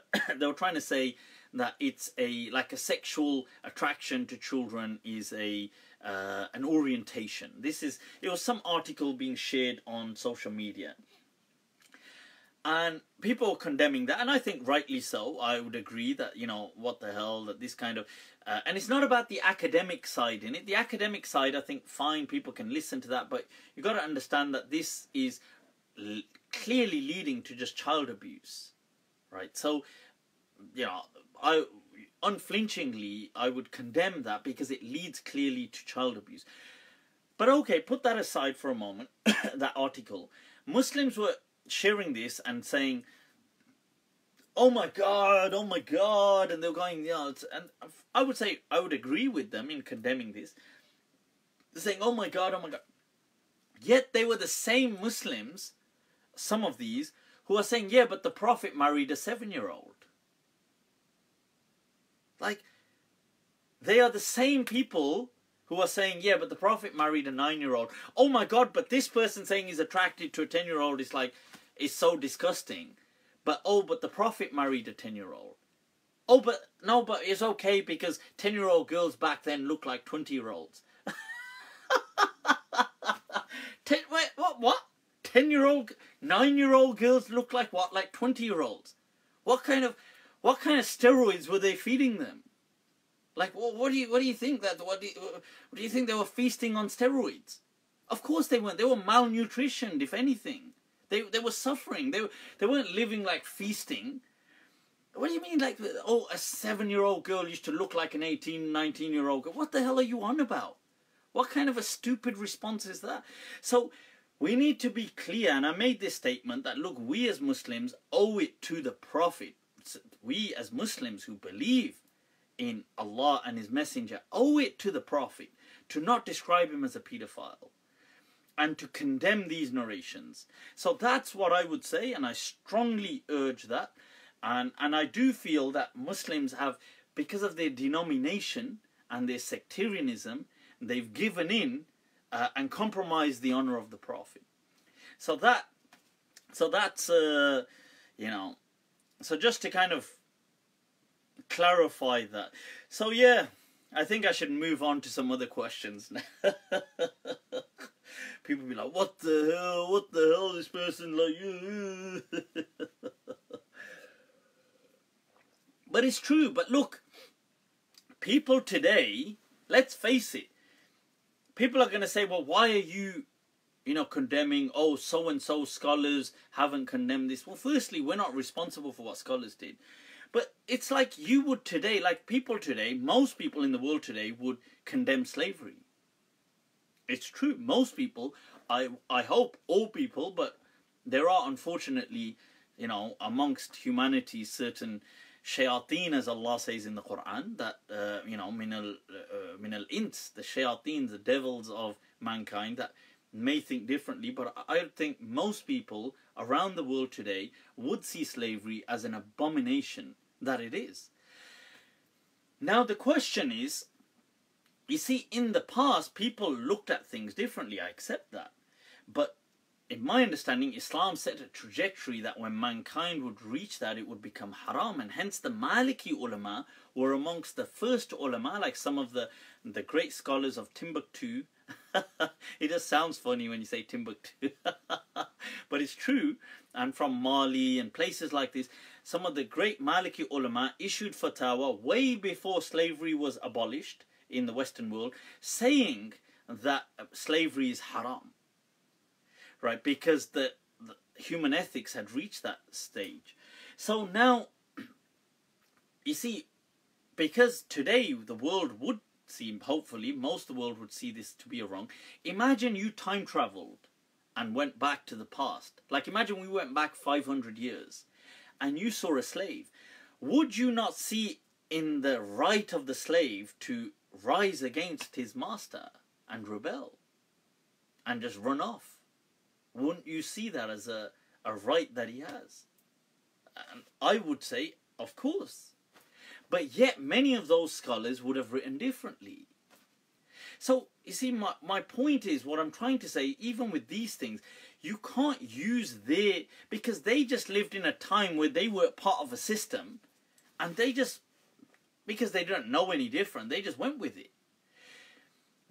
Allah is not going to hold us to account with what Ibn Hajar had to say. God has given us an intellect to use. So we need our own reasoning. Right. Let's take some questions, people. Let's take some rapid round questions. Can you shed light on what is considered zina? Zina? Well, zina is like when a guy and a... Zina. Zina means adornment, kind of like to beautify or adornment. Yeah, adornment. Right, are nose rings, earrings considered zina? But what this person means here, I take it, koyes mia. I think what he means is when Allah says in the Quran, وَلَا يُبْدِينَ زِينَتَهُنَّ, that they do not show their zina except to their husbands. Is Allah referring to by zina there like jewelry? No, he's not in general. So when Imam Malik was asked about things like women wearing earrings, or when he was asked about women wearing anklets and stuff like this, is this part of zina?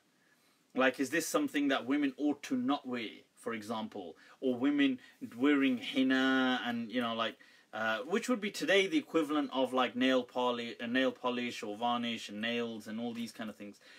So when Imam Malik was asked this, that, or women wearing necklaces and all this kind of stuff, is this zina that they ought to hide? Imam Malik said no. He said that's just common, like that's standard, like women wear that kind of stuff. So yeah, so okay, let's take some other questions. Somebody, maybe body poisons, what a way you look into Hadith. I have no idea what you're saying. Somebody just said, Ya Ali Madad, as in question mark. Should we say Ya Ali Madad? Ya Ali Madad means like, is Persian, Farsi and Urdu as well for like help. Okay, so Ya Ali, come and help us. Obviously not. I mean, Muslims generally, we don't believe that anybody can really help us. It's only God.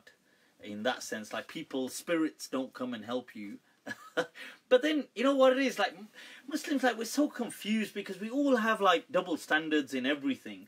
So Muslims generally say like, oh, we believe only God does things. But then many Muslims, like I suppose the Shia would say, Ya Ali Madad, that Ali, maybe the spirit of Ali can come and help them. Or I don't know if they believe in whether the actual spirit comes or from the unseen he helps them, or I don't know how. But then Muslims, other Muslims will say, oh, but we'll call the Prophet. But then sometimes they won't call the Prophet, they'll call on saints. Abdul Qadir al-Jilani is another famous saint, a patron saint that many people will call on all the time. You know, many Muslims, oh, Abdul Qadir al-Jilani, come and help us. You know, all this kind of just weird, isn't it? Because it's, I think, truly getting rid of superstition is hard. I think it really is. And coming to terms with just one God is difficult, I think. And I think humanity has forever kind of struggled. And even the monotheistic faiths, although they kind of shed and got rid of all the idols and the other gods and kind of went with one God, but over time they ended up just kind of doing what other people were doing, but they just kind of just gave it a new rendition. Like Christians did it with their patron saints and Saint Andrew for this and Saint, you know, all these different saints for different things that would grant them. So that's my understanding. Can you read and it will be accepted? I don't know what that means. Can you read? Oh, cranberries, help us. Isn't that just istighatha though? You see, this is it. Justifications. Justifications. This is where we go wrong, where we lose reasoning. Look, don't get me wrong. If you want to do it, do it. It doesn't bother me.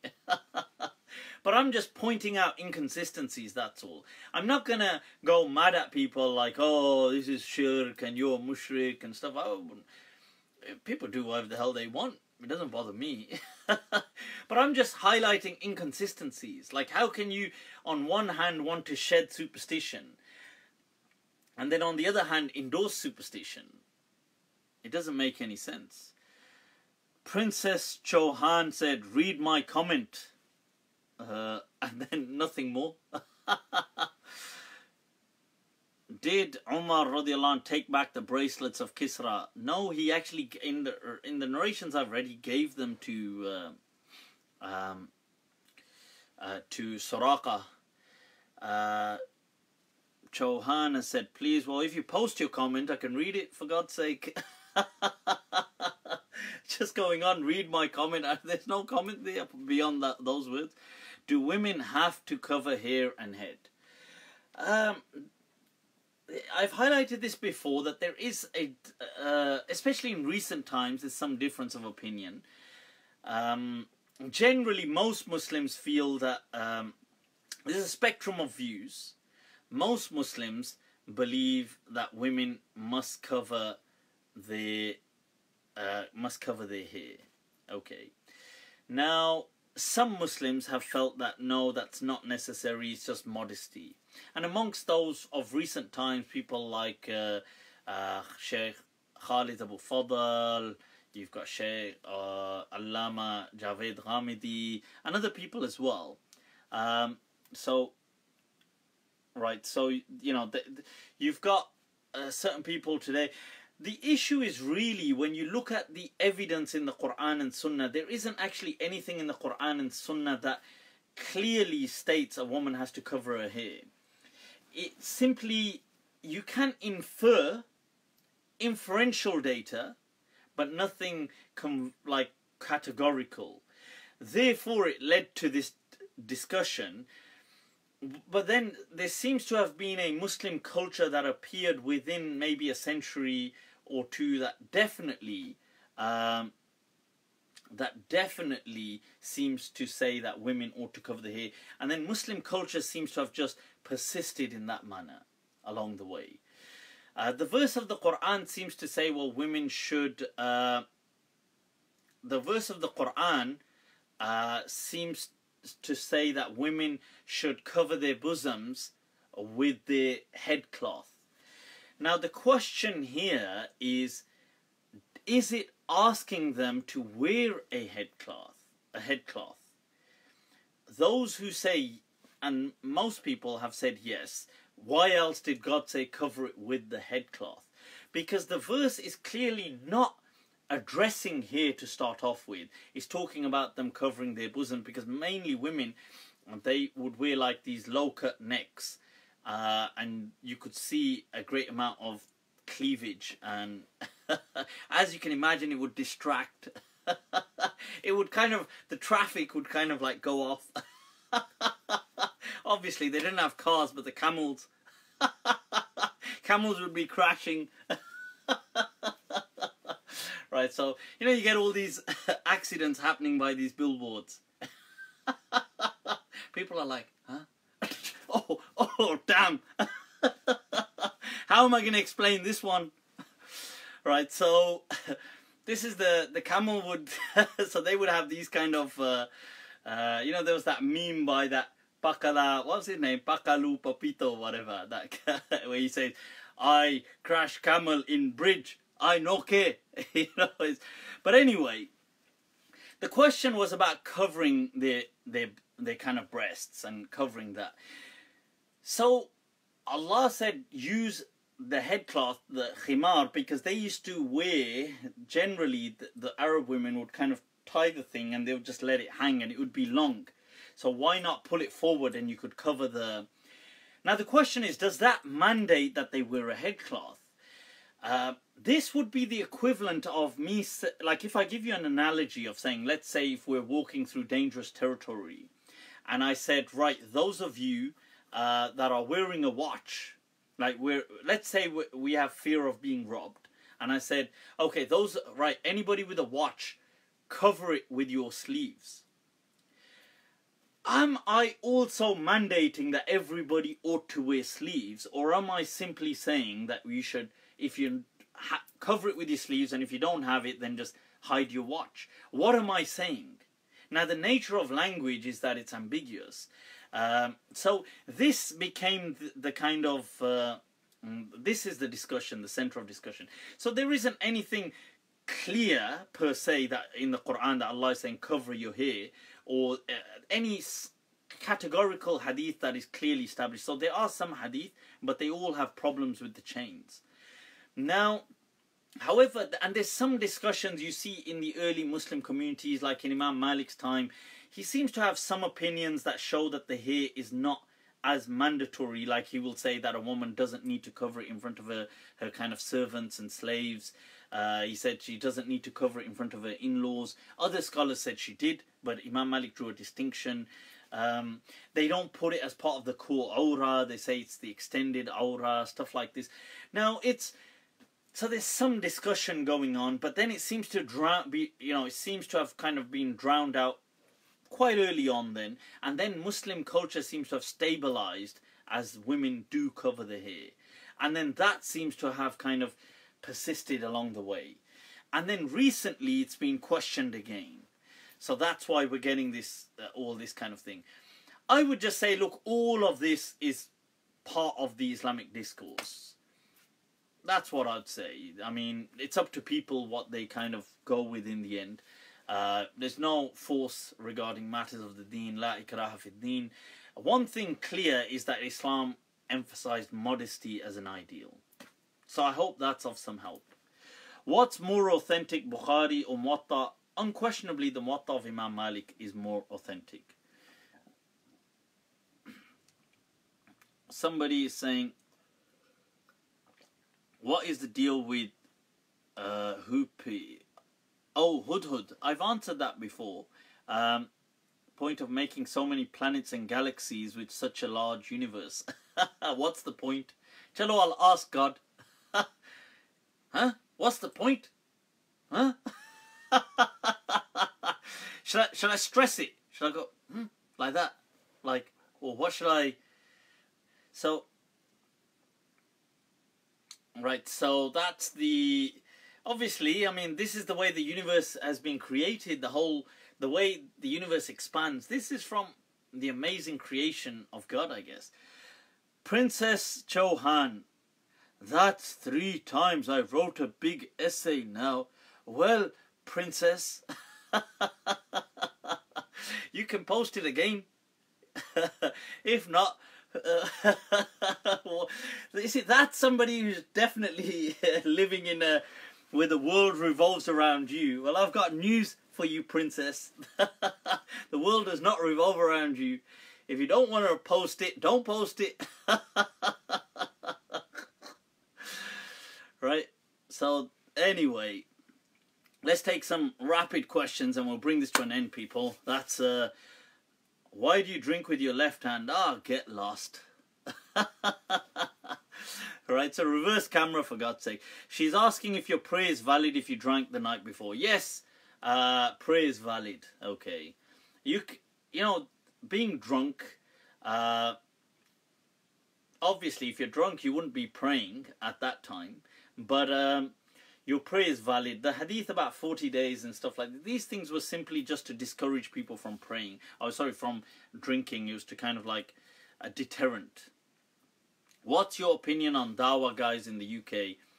I think it's a tragedy. I don't think generally we should be...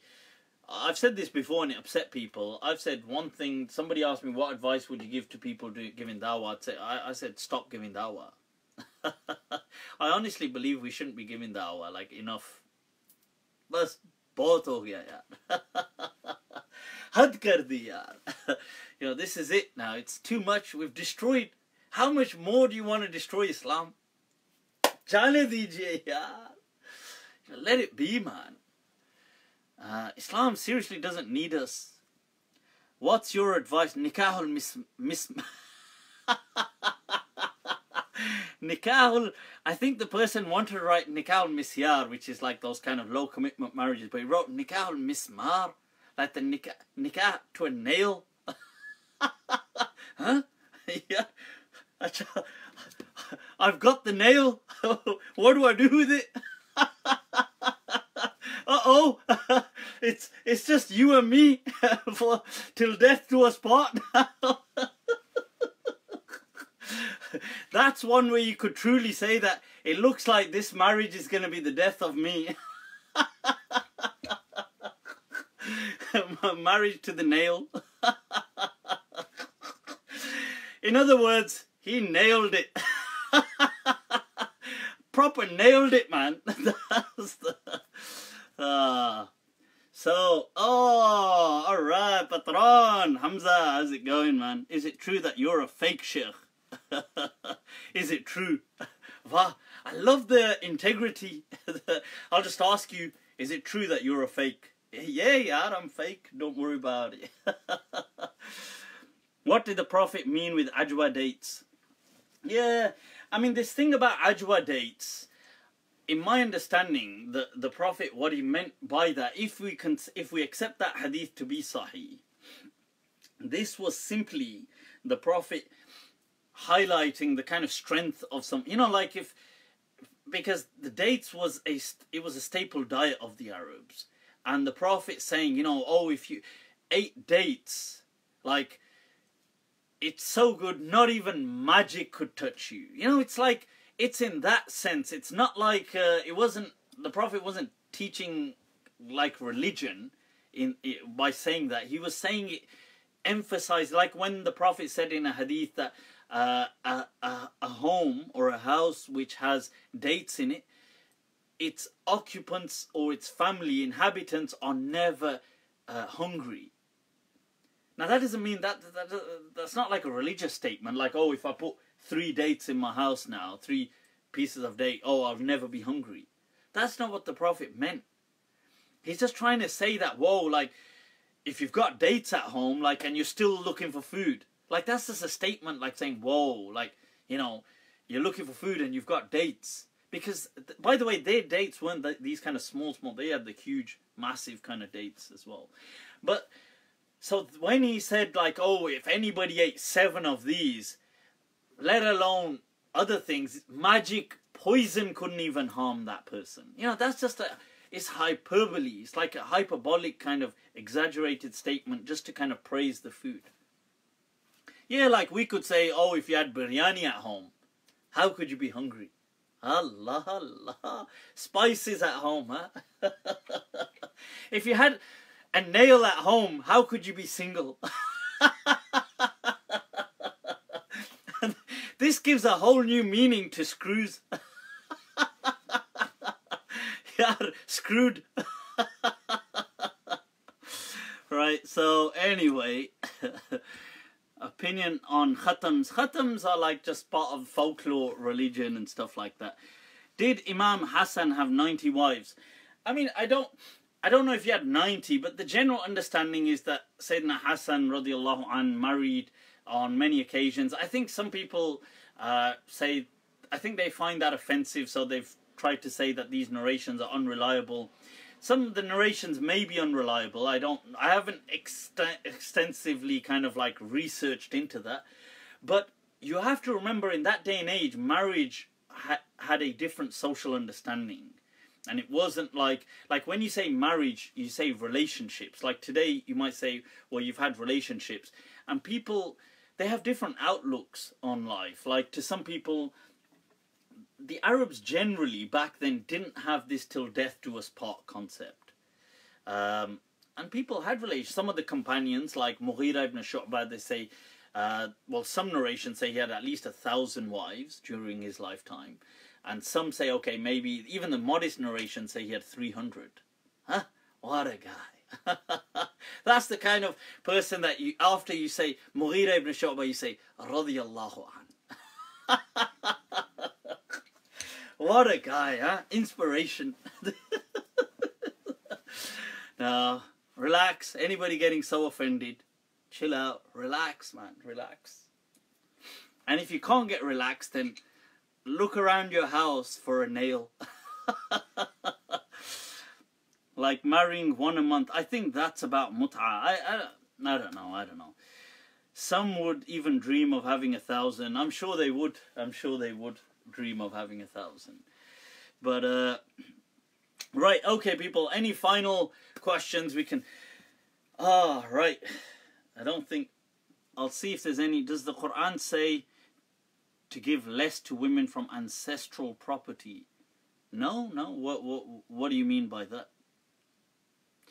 Right.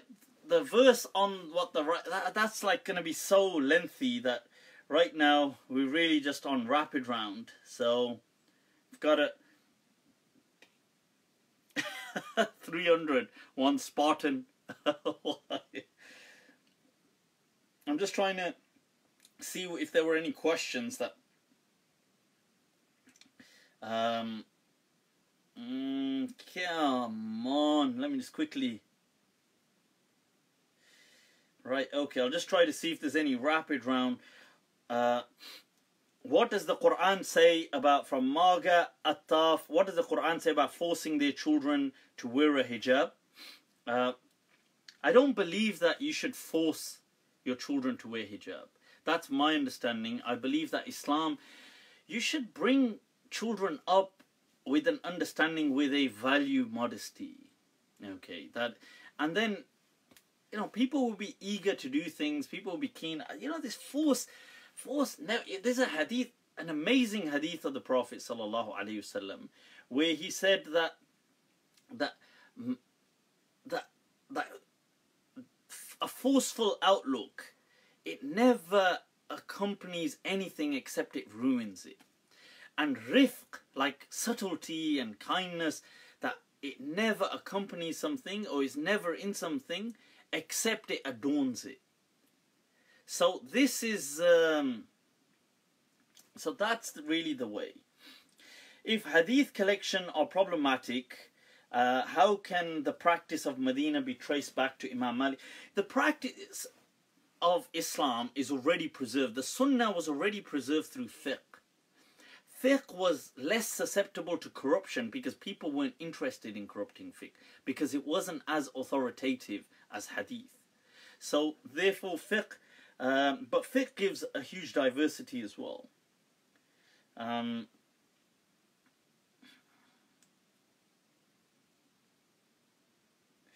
Right, I had a question about Islamic ethics and marketing. As a Yusuf is asking, as a marketeer, there are different ways to manipulate people to buy your products.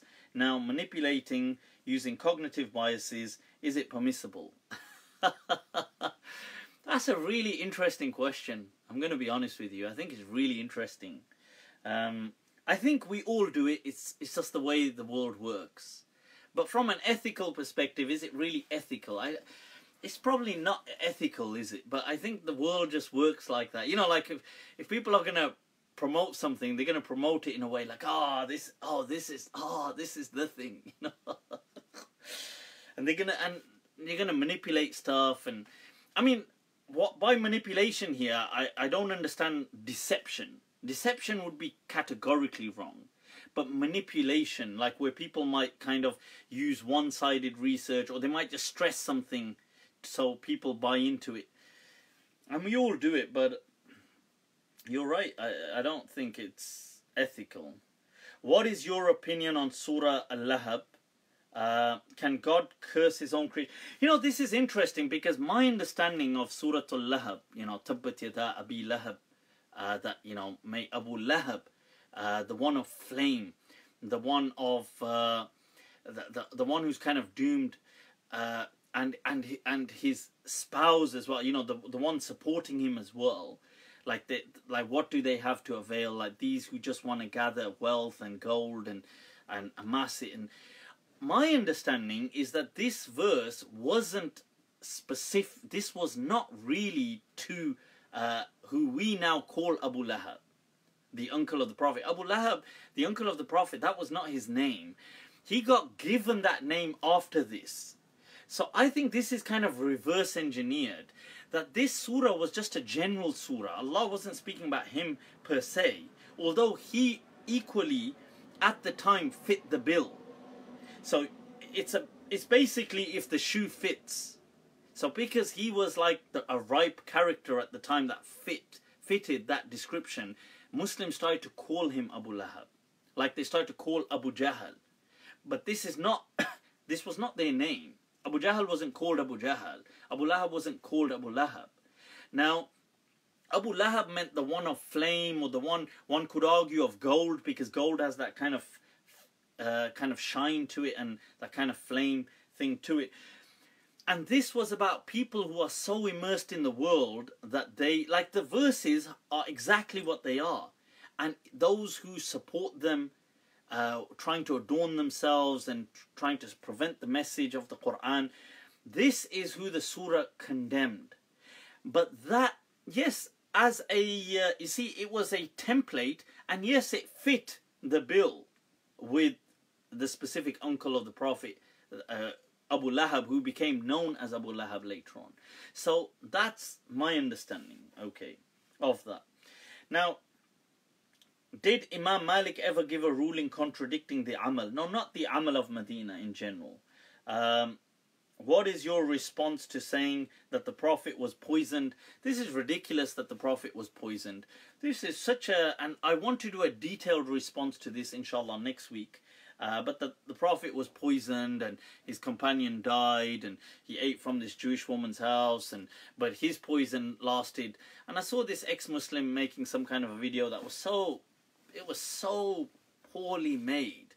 Contradicting itself ridiculously. Oh, the same poison, kill that person instantaneously, but research shows lead poisoning can take 10 years to kill you. That's why the Prophet took, 3 more years to die, 4 more years to die. But this person, but he ate it and died at the table. And the Prophet died a humiliating. Saying all these kind of ridiculous things.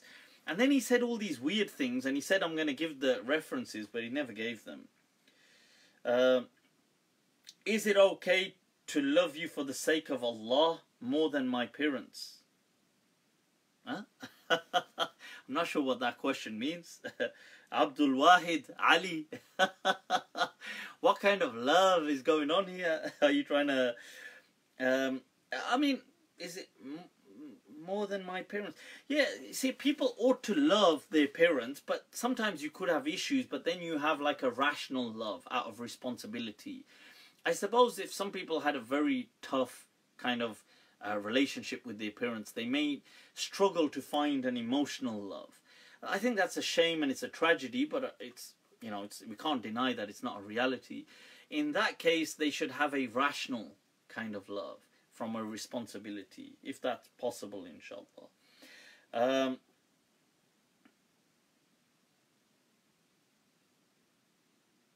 There's some very long questions. I'm just trying to... is combining salah allowed when traveling for leisure purposes? Yes, that's absolutely fine. You can combine prayers. Right, so okay. Talks about people... Right, alright guys, I think we should wrap this up. Unless there's any last fiery question, I can take that. Other than that, I am sharing snippets on YouTube. If do subscribe, do share, do like. It's like I feel like one of those guys, Allah ke naam pe de de baba. You're like, does the Ark of the Covenant exist today? Well, the Ark of the Covenant. Oh, are we talking about the to do with Moses and the... What do you think about Ahmed Deedat?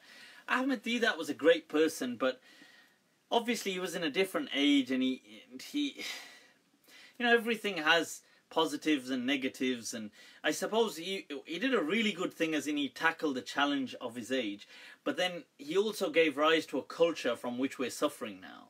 This whole kind of, this Zakir Naik kind of like this preaching dawah culture it kind of rose on the back of what he was doing as well. But one could argue that he never did that personally himself, but yeah. But he was a great person I have much respect for. Sulaiman alayhi salam, I'll explain some of the miracles of Sulaiman alayhi salam. I have explained that they're not supernatural, right? So people think that they're all supernatural. They weren't necessarily supernatural. They had natural things going on, natural explanations. Like somebody had asked about Hudhud. Hudhud was not a bird, as many people have said, but rather it was like, if you read the actual verse of the Quran describing Hudhud, and on several occasions it seems very clear that this is a particular person that Sulaiman alayhi salam is addressing. Was it a person of a particular group? Some Mufassirin have said it was a group, like his version of what would be modern day intelligentsia. So his intelligence kind of, and he was upset that they weren't, because his intelligence had to be on point, and he was upset with them.